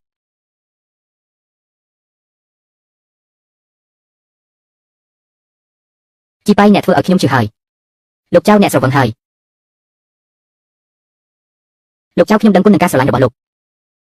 តែខ្ញុំយ៉ាងជីបៃជាមនុស្សឆ្លើយកាន់តែរឹងរូសប្រពន្ធខ្ញុំសិនយូស៊ីខ្ញុំប្រលំបាកបំផុតនាងនៅជាមួយខ្ញុំបង្កើតកូនឲ្យខ្ញុំក្នុងចិត្តខ្ញុំនាងជាមិត្តល្អបំផុតក្នុងលោកនេះជីបៃខ្ញុំពិតជាកោតសរសើរអ្នកមិនគិតបន្តិចទៀតទេលោកចៅបើលោកនៅចាត់ទុកខ្ញុំជាមិត្តកុំនិយាយរឿងបែបនេះទៀតយើងគ្រាន់តែជាដៃគូសិក្សាក្នុងរង្វង់ដែលឃើញលុយជាធំនិងលេងល្ខោននេះនៅមានបរិសុទ្ធស្មោះត្រង់បែបនេះយ៉ាងជីបៃរបស់ដែលខ្ញុំចូលចិត្តមិនដែលខានបានទេអរអ្នកសុំទានទៅខាងក្រោយ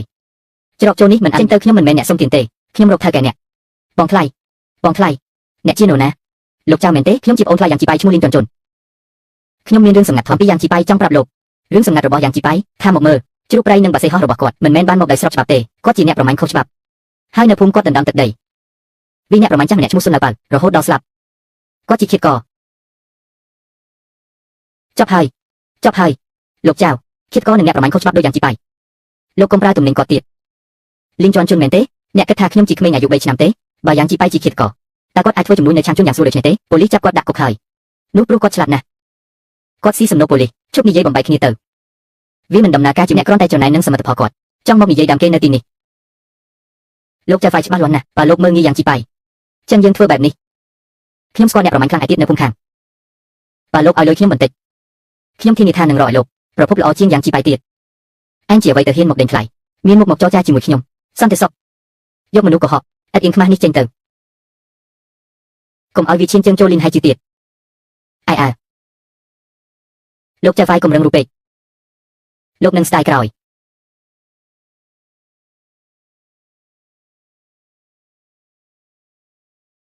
អ្នកមីងវ៉ាអ្នកមីងលីចូលមកអង្គុយក្នុងផ្ទះយូស៊ីឲ្យមានរឿងមួយមិនដឹងគួរប្រាប់អូនទេអ្នកមីងមានរឿងអីសូមនិយាយមកឥឡូវគេនិយាយពេញទីក្រុងថាជីបៃនៅឆាងជន់ស្គាល់អ្នកម្ចាស់ស្រីអ្នកមានម្នាក់ម្ចាស់ស្រីនោះស្អាតដូចទេពអប្សរចេះតែតាមជីបៃរាល់ថ្ងៃហើយគេថាទៀតជីបៃចង់លែងអូនទៅនៅជាមួយនាង ខ្ញុំថាស្មៅឈ្មោះយ៉ាងនេះមិនល្អទេអូម៉ាក់អើយយូស៊ីហេតុអីមិនបើកភ្លើងយ៉ាយ៉ាងងុយគេងហើយហេតុអីយំមានអ្នកណាធ្វើបាបអូនទេប្រាប់បងនឹងទៅដោះស្រាយជីប៉ៃប្រាប់បងការពិតមកនៅឆាងជន់បងមានស្រីផ្សេងមែនទេស្រីផ្សេងអីអូននឹងអ្នកណានិយាយគេនិយាយពេញទីក្រុងថាបងត្រូវអ្នកម្ចាស់ស្រីអ្នកមានចាប់ចិត្តហើយបោះបង់យើងម្ដាយកូនជីប៉ៃខ្ញុំមិនខ្លាចលំបាកទេបើអ្នកពិតជាធុញទ្រាន់នឹងខ្ញុំមែនប្រាប់ខ្ញុំជាមុនខ្ញុំនឹងនាំយ៉ាយ៉ាទៅមិនឲ្យអ្នកមានបញ្ហាទេអូនឈួតគិតអីទៀតពាក្យទាំងនោះគេនិយាយបង្កាច់បង្ខូចទេខ្ញុំយ៉ាងជីប៉ៃស្បោះនឹងមេឃជីវិតនេះខ្ញុំស្រឡាញ់តែអូនសិនយូស៊ីម្នាក់ទេម្ចាស់ស្រីនោះឈ្មោះចៅស៊ូឡានគាត់ពិតជាចាប់អារម្មណ៍ខ្ញុំតែខ្ញុំបានបដិសេធគាត់យ៉ាងច្បាស់កាលពីម្សិលមិញខ្ញុំប្រាប់គាត់ក្នុងចិត្តខ្ញុំអូនជាស្ត្រីល្អបំផុតក្នុងโลกនេះស្រឡាញ់តែខ្ញុំមិនគួរសង្ស័យអ្នកទេខ្ញុំគ្រាន់តែគិតថាខ្លួនឯងគ្មានប្រយោជន៍គ្មានអ្វីជួយអ្នកបានទេមានតែនៅផ្ទះបោកខោអាវធ្វើបាយអ្នកណាថាអូនគ្មានប្រយោជន៍អូនរៀបចំផ្ទះឲ្យស្អាតបាតបង្រៀនយ៉ាយ៉ាឲ្យចេះស្ដាប់បង្គាប់អូនជាសោតទ្រូងគ្រួសារយើងតែខ្ញុំចង់ជួយអ្នកជីបៃខ្ញុំគិតហើយតាំងពីតូចខ្ញុំរៀនបាក់សម្បកឈើពីម៉ាក់ខ្ញុំក៏ចេះធ្វើម្ហូបព្រៃក្នុងដើមខាងជើងនិងនេះជាទំនាក់ទំនងឯករាជ្យដែលគាត់មិនធ្លាប់មានពីមុនល្អប្រពន្ធខ្ញុំមានជំនាញនេះច្បាស់ជារកលុយបានច្រើនខ្ញុំគ្រប់គ្រងអូនពេញទំហឹងយូស៊ីជាតិនេះខ្ញុំមិនត្រឹមតែឲ្យអូនមានបាយមានទឹកទេតែថែមទាំងឲ្យអូនខ្លាចជាមនុស្សមានទំនុកចិត្តឯករាជ្យនឹងគេគោរពបងជីបៃនេះគឺលោកម្ចាស់ចៅនេះជាប្រពន្ធខ្ញុំសិនយូស៊ីនេះហើយជាស្ត្រីដែលយ៉ាងជីបៃស្រឡាញ់អស់ពីចិត្តមើលទៅគាត់ពិតជាមានគុណសម្បត្តិពិសេសសួស្ដីលោកម្ចាស់ចៅពីឈ្មោះយូហើយប្អូនស្រីកំរៀបថ្ងៃនេះមកចាំជន់ធ្វើអីយូស៊ីធ្វើស្នាដៃនឹងប្រហុកគ្នានៅផ្ទះឬយកមកឲ្យលោកភ្លក់ចូលទៅខាងក្នុងក្តៅជាងប៉ានេះពិតជាគ្មានពីរដេតឹងហើយស្អាតលំនាំរស់រវើកដូចពិតអ៊ុយម៉ាក់ឆ្ងាញ់ហើយក្រៀមក្រោះឆ្ងាញ់ពិសាឆ្ងាញ់ជាងចុងភៅក្នុងហាងខ្ញុំទៀតលោកចៅបានអ្នកយកថាល្អខ្ញុំអាចផ្គត់ផ្គង់លីនហើយជន់បានយូរអង្វែងប្អូនស្រីល្អជាមនុស្សរហ័សរហួនប៉ានេះខ្ញុំយកទាំងអស់ហាងយើងត្រូវការឯកសណ្ឋានបុគ្គលិកយកប៉ានេះធ្វើជាសញ្ញាសម្គាល់រីឯបន្លែជ្រកវិញពីនេះទៅជាមុខម្ហូបឯករបស់លីនហើយជន់ឲ្យភ្ញៀវគ្រប់ទសាលបងអ្នកគិតថ្លៃប្អូនជីប៉ៃឯងនៅលើភ្នំយូហើយយើងមិនទាន់ដឹងរឿងដែលកើតឡើងក្នុងទីក្រុងឆាងអីទៅមុខខាងយើងមានហាងធំមួយបើហាងស្រាខ្វាន់តុងធំហើយអស្ចារ្យម្ចាស់ឈ្មោះលីមានលុយហើយមានអំណាចធំហើយអ្នកគ្រប់គ្រងលីដែលធ្លាប់ឲ្យខ្ញុំជុំនាន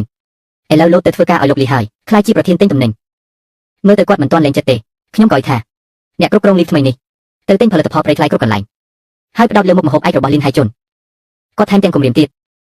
ថាក្នុងរយៈពេលកន្លះខែត្រូវតែឲ្យលីនហើយជន់យើងបិទបានទៅសារកំហុសហាងទុនមកមើលលេថាសាច់ជ្រូកប្រៃគាត់ក៏ល្បីក្នុងឆាងជន់ដែរថែមទាំងថោកជាងទៀតមែនហើយម្ហូបលីនហើយជន់ឆ្ងាញ់មែនតែថ្លៃពេកយើងជាអ្នកស្រុកធម្មតាត្រូវការអ្វីពិតសន្សំសំចៃអីចឹងទីហ៊ានហាងទុនមុខនេះចម្លែកណាស់រឿងខុសធម្មតាតែមានអាចកំបាំងខ្វាជីហាងស្រាខ្វាន់តុងនេះលេងអ្វីល្បិចអីគេហាងស្រាខ្វាន់តុងប្រើសាច់ជ្រូកមកធ្វើជាសាច់ជ្រូកប្រៃ3ថ្ងៃទៀតនឹងមានមន្ត្រីមកត្រួតពិនិត្យអីចឹងទេអ្នកគ្រប់គ្រងលីមិនចេះប្រែប្រួលទេនៅតែយកសាច់អាក្រក់មកបោកលើកនេះគាត់ជួបរឿងធំហើយទៅរកយ៉ាវឈីឡានិយាយលេងសិនគិតគូរពីរបៀបដោះស្រាយរឿងនេះសួស្ដីលោកទាំងពីរគឺយ៉ាងឆេបេនលោកគ្រូនិងលោកវ៉ាងទីជូមែនទេមានរឿងអីទេចៅហ្វាយឡៃឈ្មោះលោកយ៉ាងយូហើយថ្ងៃនេះភោជនីយដ្ឋានបើកចៅហ្វាយឡៃរៀបចំបាយសារនៅបន្ទប់ពិសេសចង់អញ្ជើញលោកទាំងពីរទៅនិយាយពីការសហការយើងធ្វើការជាមួយឡៃហេជូល្អហើយមានអីត្រូវនិយាយជាមួយអ្នកចឹងបើចៅហ្វាយឡៃមានចិត្តស្មោះមែនយើងមិនប្រកាន់ទេនាំផ្លិតទៅអ្នកនឹងហើយដែលគ្រប់គង់ដល់លេងឯវាយ៉ាងជាបេចៅហ្វាយឡៃរកខ្ញុំមានប្រសាសន៍អីចំហខ្ញុំចូលចិត្តមនុស្សបែបនេះខ្ញុំឲ្យថ្លៃទ្វេដងពីនេះទៅទំនិញអ្នកទាំងអស់ឲ្យខ្ញុំជានិយាយឋានកែនដងធំមែនថ្លៃទ្វេដងយ៉ាងជាបេចៅហ្វាយឡៃជាអ្នកមានឈ្មោះនៅឆេងជាចៅហ្វាយធំលើជាមួយចៅហ្វាយឡៃធានាបានសុខស្រួលប្រសាជាងទៅជាមួយស្រីចាស់យ៉ាវហាថ្លៃទ្វេដងពិតជាល្អប៉ុន្តែខ្ញុំធ្វើជំនួយត្រូវដឹងពីស្គាល់ហាគ្មានបញ្ហាអ្នកគ្រប់គ្រងលីនាំគេទៅមើលសមត្ថភាពយើងមើលនេះជាទំនិញចូលថ្មីរបស់យើងសមត្ថភាពនេះលែងហេជូប្រៀបបានទេក្លិនវាមិនស្រួលទេក្លិនអីហ្នឹងនេះជាសាច់ជ្រូកងាប់ដោយជំងឺអញថាអីខុសនេះជាសាច់នាំចូលកែច្នៃពិសេសត្រាំក្នុង formalin អញធ្វើអីអ្នកណាឲ្យថតឲ្យកាមេរ៉ាមកអ្នកគ្រប់គ្រងលេវមនុស្សធ្វើមិនឃើញ5ជោបាយអាក្រក់បែបនេះរកលុយមិនខ្លាចផលកម្មទេយើងទៅសម្បត្តិអ្នកធ្វើអីយើងជាអ្នកជំនួយស្មោះត្រង់មានអ្នកប្តឹងថាអ្នកប្រាសាទជ្រូកងាប់នឹងគ្រឿងសំខូចធ្វើជាទំនិញប្រៃពិតអ្នកគឺជាយ៉ាងជីប៉ៃអ្នកហើយដែលដាក់អួតយើងហ៊ានថាខ្ញុំដាក់អួតទៀតខ្ញុំមានរូបភាពជាប្រតាមសាច់ជ្រូកស្អុយក្នុងឃ្លាំងអ្នកមិនមែនខ្ញុំដាក់ចូលទេយកទៅសួរចម្លើយបិទភោជនីយដ្ឋានខ្វាន់តុងភ្លាមអ្នកលក់នេះចិត្តខ្មៅណាស់ហ៊ានយកសាច់ជ្រូកងាប់មកបោកគេប្រញាប់យកលុយមកវិញសំណាងហើយថ្ងៃនេះខ្ញុំមិនបានលៀនហើយជន់ទុកចិត្តបានបងជីប៉ៃលើកនេះអរគុណអ្នកណាស់មិនត្រឹមតែជួយខ្ញុំកំចាត់សត្រូវធំមួយថែមទាំងធ្វើឲ្យឈ្មោះលៀនហើយជន់ល្បីថែមទៀតលោកចៅហ្វាយចៅយើងពីរអ្នកជាក្រុមតែមួយ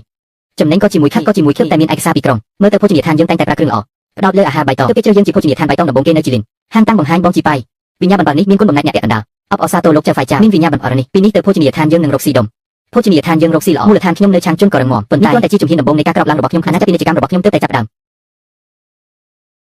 ហាបងជីប៉ៃអ្នកនាំគ្នាមកច្រើនយ៉ាងម៉េចខ្លាចខ្ញុំស៊ីអ្នកឬអូលោកចាហ្វៃចាកុំលេងសើចលើកនេះដែលធ្វើឲ្យភោជនីយដ្ឋានខ្វាន់តុងខូចគឺជាលទ្ធផលនៃការខំប្រឹងរបស់យើងទាំងអស់គ្នាស្រាប់អត់ត្រូវតែផឹកជាមួយគ្នាទើបសប្បាយខ្ញុំធីចូលជាមនុស្សឆ្លើយក៏មិនពូកែនិយាយរឿងឥតប្រយោជន៍ខ្ញុំដឹងថាធ្វើតាមជីប៉ៃនឹងលោកប្រកាសជាមានស្ទឹមផឹកអស់ល្អ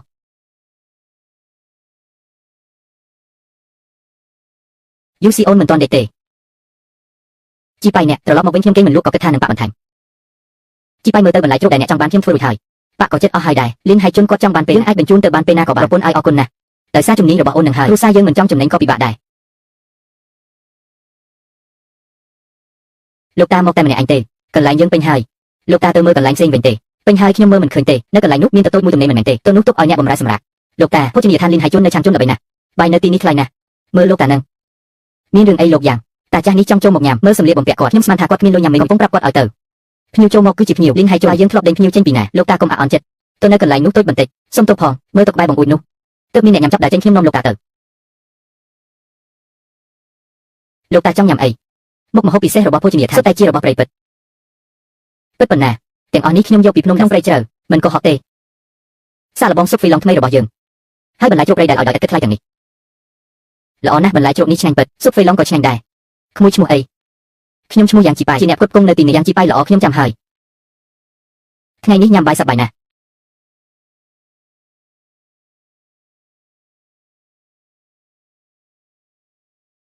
ប្រធានចៅលោកមកដោយខ្លួនឯងទេចូលមកក្នុងផ្ទះលឿនប្រធានចៅប្រធានសមាគមភោជនីយដ្ឋានខេត្តជីលិនអស់ហើយអីខ្ញុំគិតចង់បណ្ដេញគាត់ចេញថ្ងៃនោះទៅវិញលោកចាងសូមអបអរសាទរផ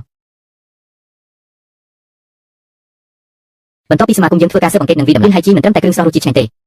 ត្រូវនិយាយពីការបង្រៀនរបស់អ្ន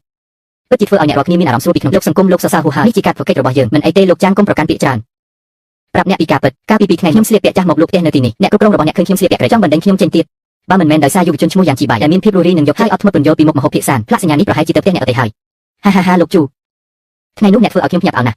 លៀងហើយជាមានអ្នកផ្គត់ផ្គង់ដូចអ្នកជាសំណាងរបស់លោកចាងលោកជូនិយាយត្រូវចាប់ពីថ្ងៃនេះតើអ្នកមិនត្រឹមតែជាអ្នកផ្គត់ផ្គង់ទេតែជាភ្ញៀវដ៏មានតម្លៃបំផុតរបស់យើងលោកចាងអាចកំបាំងជោគជ័យរបស់លោកគឺអ្វីអាចកំបាំងគឺ4ពាក្យទំនិញពិតតម្លៃពិតនេះដោយសារអ្នកផ្គត់ផ្គង់ផ្នែកមុខរបស់យើងលោកយ៉ាងជីបាយលោកយ៉ាងតើលោកអាចណែនាំបន្តិចបានទេនេះជាស្នាដៃរបស់ប្រពន្ធខ្ញុំសឹមយូស៊ីប៉ាលើសម្បកឈើមិនត្រឹមតែប៉ុណ្ណោះថ្ងៃនេះបន្លែជ្រូកពិសេសដែលភ្ញៀវគ្រប់ទៅបានភ្លុកក៏ជាស្នាដៃរបស់គាត់ដែរបន្លែជ្រូកនេះរសជាតិឆ្ងាញ់ណាស់ល្អជាងលក់ក្នុងទីក្រុងទៅទៀតហាកុំមើលយ៉ាងជីបាយលើហាក់ដូចជាល្អទាំងអស់នោះគ្រាន់តែធ្វើពុតខ្ញុំនឹកថាគាត់ទៅប៉ះអ្នកមានអំណាចនៅឆាងជន់ឥឡូវសំបីតែចូលភោជនីយដ្ឋានក៏មិនបានមិនអាចទេជីបាយមិនមែនទៅតែដឹកទំនិញចូលទីក្រុងទេដឹកទំនិញគឺទៅអង្គរគេខ្ញុំថាមិនយូរប៉ុន្មានគាត់នឹងត្រូវរត់ត្រឡប់ទៅភូមិវិញដាំស្រែបងប្អូនទាំងអស់គ្នាដំណឹងល្អណាស់ជីប៉ៃចេញក្នុងកាសែតនៅបរទេសហើយអូពិតជាជីប៉ៃថាគាត់ជាអ្នកផ្គត់ផ្គង់តែម្នាក់គាត់ចឹងចំណេញប៉ុន្មាននឹងជីប៉ៃថាក្រុមប្រមាញ់ក្រោយនេះមិនមែនតែប្រមាញ់ទិញផលិតផលព្រៃពីបងប្អូនឲ្យច្រើនទៀតយើងអ្នកភ្នំនឹងមានលុយតាមជីប៉ៃលីងចាន់ជុនឯងទៅថាអីជីប៉ៃចូលភោជនីយដ្ឋានមិនបានទេមុខឯងក្រាស់ណាស់ហើយជីប៉ៃឥឡូវឈ្មោះលីនហើយជូនៅបរទេសល្បីខ្លាំ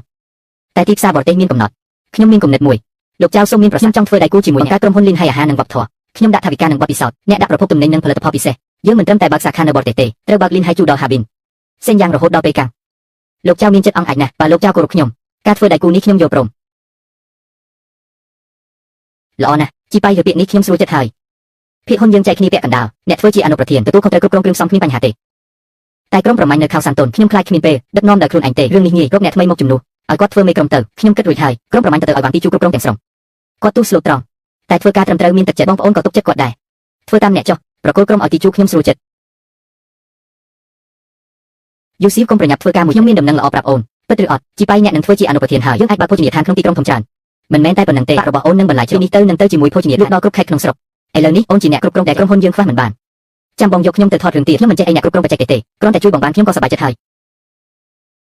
យូស៊ីឲ្យឥឡូវចំនួនយើងធំឡើងទឹកជញ្ជូនតែម៉ូតូកង់3មិនគ្រប់ទេបងគិតទៅទិញឡានដឹកទំនិញនៅទីក្រុងពីនេះទៅមិនត្រឹមតែទេមកលេងអូនក៏លឿនដែរតែត្រូវចំណាយប៉ុន្មានលុយយើងមានគ្រប់ទេកុំបារម្ភលុយទំនិញពេលមុនបុកនឹងប្រាក់កក់ពីលោកចៅហ្វាយចាទិញឡានថ្មីមួយគ្រឿងលំអឲ្យគ្រឿងលំពេលនេះទិញឡានដឹកទំនិញបានទេការទិញឡានដឹកទំនិញជាការឆ្លាតក្នុងរយៈពេលដឹកជញ្ជូនទំនិញខ្ញុំយកប្រាក់ដើមមកវិញអូយព្រះនេះជាឡានធំណាស់ជាប៉ៃម្នាក់នេះខ្លាចជាមនុស្សដំបងក្នុងភូមិយើងដែលទិញឡាន មើលកង់ឡានធំជាងខ្ញុំទៀតឡាននេះដឹកទំនិញម្ដងបានប៉ុន្មានតែចូលពីនេះទៅឯងជាមេក្រុមប្រមាញ់មានឡាននេះយើងមិនត្រឹមតែដឹកទំនិញភ្នំចេញទេថែមទាំងអាចយករបស់ល្អពីទីក្រុងមកវិញជីវភាពភូមិយើងនឹងកាន់តែប្រសើរឡើងហាហាហាហាជាបាយឯងយករបស់ធំនេះមកមែនពីនេះទៅដឹកទំនិញស្រួលណាស់តែចូលពីនេះទៅឡាននេះឲ្យឯងបើកទំនិញយើងមិនត្រឹមតែដឹកទៅឆានជន់ទេថែមទាំងទៅក្រៅខេត្តទៀតប៉ាទិញឡានធំហើយយ៉ាពីនេះទៅអាចជិះឡានធំទៅសាលាជីវិតនេះដល់ពេលណាទៅចប់យ៉ាងជាបាយឥឡូវមានឡានដឹកទំនិញចំណែកឯផ្ទះយើងបាយមួយពេលក៏គ្មានអំពើបាបបើដឹងថាវាមានថ្ងៃនេះពីមុនមិនឲ្យសៀវមិនឈប់ជាមួយវាទេឥឡូវនេះដើមលុយខ្លាយជារបស់គេខ្ចីបាយបានទេអារឿងអីគេពីខ្ញុំដូចគេពីជំងឺដូចឃើញខ្មោចអញ្ចឹងសំបីតែបើទ្វារក៏តែរវល់តែពីមុនយើងធ្វើបាបយ៉ាងសីបាយគេថាយើងសំនឹងបាននឹងហើយអញចង់ឲ្យគ្រួសារទាំងមូលស្លាប់អត់ឃ្លានជាមួយអញទេខ្ញុំធ្វើអីបានឈ្គួរអញយកទ្រព្យសម្បត្តិក្នុងផ្ទះទៅចាយអស់ហើយឥឡូវខ្ញុំគ្មានសំបីតែកន្លែងណាចាំជន់ឲ្យអញមិនត្រូវរស់នៅញ៉ៃបែបនេះទៀតទេអញត្រូវរកការងារធ្វើបើមិនអញ្ចឹងទេគ្រួសារយើងទាំងមូលនឹងស្លាប់អត់ឃ្លានរកការងារធ្វើនៅផ្ទះចាស់នេះក្រៅពីលេងល្បែងខ្ញុំគ្មានជំនាញអីទេអ្នកណាចង់ជួយអញទៅសុំទោសយ៉ាងសីបាយទៅឥឡូវគាត់បើក្រុមហ៊ុនច្បាស់ជាខ្វះមនុស្សធ្វើការអញទៅក្រាបសុំទោសគាត់ប្រហែលជាគាត់អាណិតអញខ្ញុំមិនទៅទេពីមុនខ្ញុំជាគាត់ខ្លាំងណាស់ឥឡូវទៅសុំគាត់ស្លាប់ប្រសើរជាងស្លាប់អញស្លាប់បងនឹងមើលមកស្លាប់អត់ឃ្លានអញអត់អាណិតទេសីបាយសម្រាប់បន្តិចញ៉ាំស៊ុបក្តៅឲ្យស្រួលខ្លួនយូស៊ីក្រុមហ៊ុនយើងហ៊ាននឹងដាក់ផ្លាស់ហើយពេលក្រុមហ៊ុនដំណើរការល្អជីវិតយើងនឹងកាន់តែប្រសើរចាន់ជុនម៉ាក់ចិត្តស្លាប់ហើយអញពិតជាមើលម៉ាក់ស្លាប់អត់ឃ្លានមែនទេលីងចាន់ជុនអញធ្លាប់អួតនៅខាងក្រៅឥឡូវផ្ទះយើងគ្មានបាយញ៉ាំអញនៅរក្សាមកធ្វើអញទៅក្រាបយ៉ាងសីបាយប្រហែលដងតាអីទៅអញបាត់សាច់ដុំអីអញ្ចឹងខ្ញុំទៅសុំគាត់ពីនេះទៅធ្វើជាខ្ញុំបម្រើគាត់ក៏ព្រមធ្វើអីសុំទានទៅខាងក្រោយអញទៅតែសុំទានខ្ញុំរកមនុស្សខ្ញុំរកយ៉ាងសីបាយឈ្មោះថៅកែយ៉ាងសីអញហ៊ានហៅចេញទៅកុំមករំខានអាជីវកម្មយើងខ្ញុំស្គាល់គាត់ច្បាស់ខ្ញុំជាបងថ្លៃចាស់របស់គាត់មានរឿងអីថៅកែអ្នកសុំទាននេះថាស្គាល់ថៅកែទៅចូលទៅក្នុងទីអញឈ្មោះលីងជន់ជន់ឯចាំបាត់លោកចៅហ្វាយចៅលោកនៅចាំខ្ញុំទេខ្ញុំរកជីប៉ៃខ្ញុំរកលោកយ៉ាងមានរឿងបន្តិចសុំលោកឲ្យខ្ញុំជួបគាត់យ៉ាងជីប៉ៃថ្ងៃនេះមិននៅទីគាត់ត្រឡប់ទៅភូមិខាងដើមធ្វើអញរកគាត់ធ្វើអីលោកចៅហ្វាយចៅខ្ញុំដឹងថាខ្ញុំពីមុនមិនល្អទេធ្វើរឿងខុសច្រើនចំពោះជីប៉ៃឥឡូវខ្ញុំអស់ផ្លូវហើយនៅផ្ទះគ្មានអីញ៉ាំទេពីមុនអញមិនមែនឆ្មឹងឆ្មៃទេហេតុអីឥឡូវមកសុំគាត់វិញខ្ញុំដឹងខុសហើយម្ដាយខ្ញុំជឿនៅផ្ទះគ្មានអីញ៉ាំទេតើខ្ញុំមើលគេស្លាប់ឃ្លានបានយ៉ាងម៉េចលោកចៅហ្វាយចៅសូមជួយនិយាយល្អឲ្យខ្ញុំផងក្រោកឡើងយ៉ាងជីប៉ៃគាត់ចរិតអញដឹងទេគាត់ស្អប់គេបោកខ្លាំងណាស់លើកនេះខ្ញុំមិននិយាយកុហកទេខ្ញុំស្ពតបើមានបាយញ៉ាំឲ្យខ្ញុំធ្វើគោធ្វើសេះក៏ព្រមដែរអញ្ចឹងទៅកុំទៅរកយ៉ាងជីប៉ៃអីផ្ទះបាយខ្វះអ្នកជំនួយអញនៅសាកល្បងធ្វើមើលមិនបាច់យកលុយគ្រាន់តែឲ្យបាយញ៉ាំអញធ្វើទេធ្វើលោកចៅហ្វាយចៅអរគុណលោកចៅហ្វាយអ្នកថ្មីបោះសម្រាមលើដីផងបោះរួចទៅបោកដំឡូងបារាំងពីរល្អនោះបាទទៅភ្លាមនេះអ្នកណាធ្វើការខំប្រឹងណាស់តែមើលទៅស្គាល់មុខបន្តិចថាចៅហ្វាយអាណិតយកអ្នកសុំទានមកបើនៅរស់បានលំបាកបន្តិចមិនអីទេខ្ញុំត្រូវតែធ្វើឲ្យបានល្អឲ្យយ៉ាងជីប៉ៃមើលខ្ញុំលីងជន់ជន់ក៏មានសេចក្តីខ្លាចនោះដែរមេតបយករបស់ប៉ុន្មាននេះទៅដាក់ក្នុងឃ្លាំងបាទយ៉ាងជីឡៃឥឡូវគាត់ខ្លាចជាអ្នកមានធំហើយប្អូនខ្លាចជីប៉ៃខ្ញុំដឹងថាពេលនោះខ្ញុំមិនមែនជាមនុស្សទេខ្ញុំអាក្រក់ណាស់មិនមែនជារបស់អីទេសូមអ្នកកុំយករឿងខ្ញុំមកគិតសូមអ្នកអត់ទោសឲ្យខ្ញុំផងអញចង់លេងល្បិចអីទៀតហើយអត់ទេបងខ្ញុំពិតជាដឹងកំហុសហើយពីមុនខ្ញុំមិនគួរធ្វើបាបអ្នកទេមិនគួរឆក់យករបស់អ្នកមិនគួរប្រឆាំងអ្នកគ្រប់រឿងខ្ញុំអន់ជាងជ្រូកឆ្កែទៅទៀតខ្ញុំដូចសត្វត្រឆានតែឥឡូវខ្ញុំអស់ផ្លូវហើយឥឡូវប៉ាម៉ាក់ខ្ញុំក៏មិនចង់ឃើញមុខខ្ញុំអ្នកមីងក៏មិនព្រមទទួលខ្ញុំដែរហៅបើខ្ញុំអស់លុយអស់ហើយថ្ងៃនេះគ្មានកន្លែងស្នាក់ទេជីប៉ៃខ្ញុំអស់វិធីហើយឥឡូវខ្ញុំទទួលផលអាក្រក់ហើយនៅផ្ទះគ្មានបាយបរិភោគទេម៉ាក់ខ្ញុំជិះដេកលើក្រែមិនក្រោកខ្ញុំសូមអង្វរអ្នកសូមឲ្យខ្ញុំមានផ្លូវរស់ផងជីប៉ៃប៉ុន្មានថ្ងៃនេះគាត់ខំធ្វើការក្នុងផ្ទះបាយណាស់ការងាររកគាត់ធ្ងន់គាត់សុខចិត្តធ្វើទាំងអស់គ្មានពាក្យអូនតែឯទេបាត់ខ្ញុំប្រែប្រួលហើយពីនេះទៅខ្ញុំមិនខ្ជិលទៀតទេលីងជន់ជន់អញគិតថាលោកជង្គង់សុំទោសម្ដងហើយរឿងនឹងចប់អញ្ចឹងទេអញជំពាក់ខ្ញុំនឹងយូស៊ីវមួយជីវិតនេះក៏សងមិនអស់ខ្ញុំដឹងខ្ញុំនឹងសងពេញមួយជីវិតគ្រាន់តែអ្នកឲ្យបាយខ្ញុំស៊ីខ្ញុំធ្វើអីក៏បានពីមុនគាត់ពិតជាគួរស្អប់តែធ្លាក់ដល់នឹងក៏ដូចជាទទួលផលហើយបើគាត់អាចប្រែក្លាយជាមនុស្សឲ្យគាត់មានផ្លូវរស់ក៏បានបើអញចង់ធ្វើការអញ្ចឹងខ្ញុំព្រមទីចៅនេះគឺលីងជន់ជន់ពីនេះទៅគាត់ធ្វើការក្នុងឃ្លាំងស្ថិតក្រោមការគ្រប់គ្រងអញជីប៉ៃអ្នកឲ្យគាត់មកខ្លាំងពីមុនគាត់ធ្លាប់រឿងមុនទុកវាចោលទៅគ្រាន់តែគាត់ខំធ្វើការដោយស្មយើងនឹងឲ្យបាយគាត់ស៊ីលីងចាន់ជន់ខ្ញុំប្រាប់ឲ្យច្បាស់ធ្វើការក្នុងឃ្លាំងឲ្យបាយឲ្យនៅហើយឲ្យលុយរាល់ខែតែបាយហ៊ានធ្វើរឿងអីទៀតខ្ញុំបណ្ដេញចេញភ្លាមជីប៉ៃអរគុណឯងណាខ្ញុំលីងចាន់ជន់សន្យាជីវិតនេះខំធ្វើការសងគុណឯងភ្ញៀវកិត្តិយសទាំងមិត្តភក្តិទាំងអស់ថ្ងៃនេះយើងមកជួបជុំគ្នាដើម្បីបើកក្រុមហ៊ុនកូលីនក្រុមហ៊ុននេះយកវត្ថុធាតុដើមល្អបំផុតពីភាគសានមកផ្សំជាមួយជំនាញធ្វើម្ហូបពិតប្រាកដជាខ្លាយជាមុខមាត់របស់ខេត្តជីលីនដ៏ស្រស់ស្អាតលោកយ៉ាងសួរថាតើគម្រោងអនាគតរបស់ហ៊ូលីនមានផែនការយ៉ាងម៉េចដែរគោលដៅយើងគឺឈរជើងនៅឆាងជន់ហើយពង្រីកទៅទូទាំងប្រជាជនទូទាំងបានភ្លក់រសជាតិពិសេសពីភាគសានជីប៉ៃអញធ្វើបានហើយអញធ្វើបានមែន ជីប៉ៃនេះជារបាយការណ៍ហិរញ្ញវត្ថុប្រចាំខែតាំងពីមានក្រុមដឹកជញ្ជូនផ្ទាល់ថ្លៃដឹកជញ្ជូនយើងធ្លាក់ចុះច្រើនប្រាក់ចំណេញការទ្វេដងពីខែមុនល្អណាស់ទីជូបើក្រុមដឹកឲ្យដិតដល់សុវត្ថិភាពមុនគេឲ្យមានកំហុសកុំបារម្ភជីប៉ៃឥឡូវក្រុមដឹកសុទ្ធតែបងប្អូនពីភូមិខាងគ្រប់គ្នាខំធ្វើការណាអូលីនចាន់ជូនធ្វើការក្នុងឃ្លាំងល្អរាល់ថ្ងៃភ្ញាក់ពីព្រលឹមចាំអីគ្រប់យ៉ាងច្បាស់លាស់បើគាត់ប្រែចិត្តឲ្យគាត់ធ្វើការទៅប្រាប់គាត់ឲ្យសន្សំលុយបញ្ជូនកូនសៀវប៉ារៀនកុំឲ្យដើរតាមកន្លងចាស់យកព្រម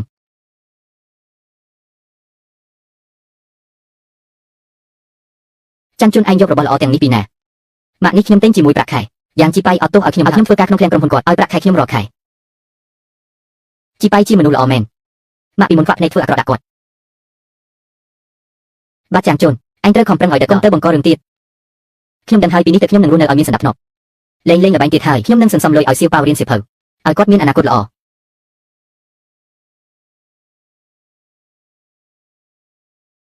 ប៉ាម៉ាក់ថ្ងៃនេះយ៉ាយ៉ារៀនអ្វីថ្មីខ្លះនៅសាលាគ្រូហៅខ្ញុំថាសរសេរអត្ថបទពូកែខ្ញុំក៏មានមិត្តថ្មីច្រើនដែរយ៉ាយ៉ារបស់យើងពូកែម៉ាក់នាំទៅញ៉ាំសាច់ជ្រូកឆ្អិនជីប៉ៃមើលអីគេចិត្តលងម្លេះខ្ញុំកំពុងមើលទីក្រុងនេះប៉ុន្មានឆ្នាំនេះប្រែប្រួលច្រើនណាស់មិនហើយក្រុមហ៊ុនយើងក៏ប្រែប្រួលច្រើនដែរឥឡូវហ៊ូលីនភោជនីយដ្ឋាននៅភាគសាបើកសាខាបានប្រហែល20កន្លែងហើយខ្ញុំជឿថាដោយការខំប្រឹងរួមគ្នារបស់យើងហ៊ូលីនភោជនីយដ្ឋាននឹងកាន់តែល្អឡើងគេឡានស៊ីវរបស់យូស៊ីក៏ល្អដែរការបញ្ជាទិញដល់ឆ្នាំក្រោយហើយសូម្បីតែផ្សារធំនៅភាគខាងត្បូងក៏មកប្រកបទិញដែរនេះក៏ដោយសារអរគុណបងស៊ូឡានដែលជួយផ្សារភ្ជាប់បងស្រីគ្នាឯងមានរឿងអីត្រូវរាក់ទាក់ជីប៉ៃថ្ងៃនេះខ្ញុំសុំអ្វីមួយពីអ្នកជាផ្លូវការ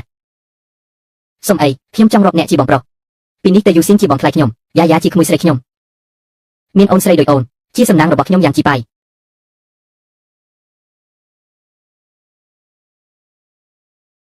ជាតិមុនខ្ញុំវង្វេងនឹងលីនសៀវម៉ៃធ្វើឲ្យកូនគ្រួសារស្លាប់រស់ដោយអំបោះដាច់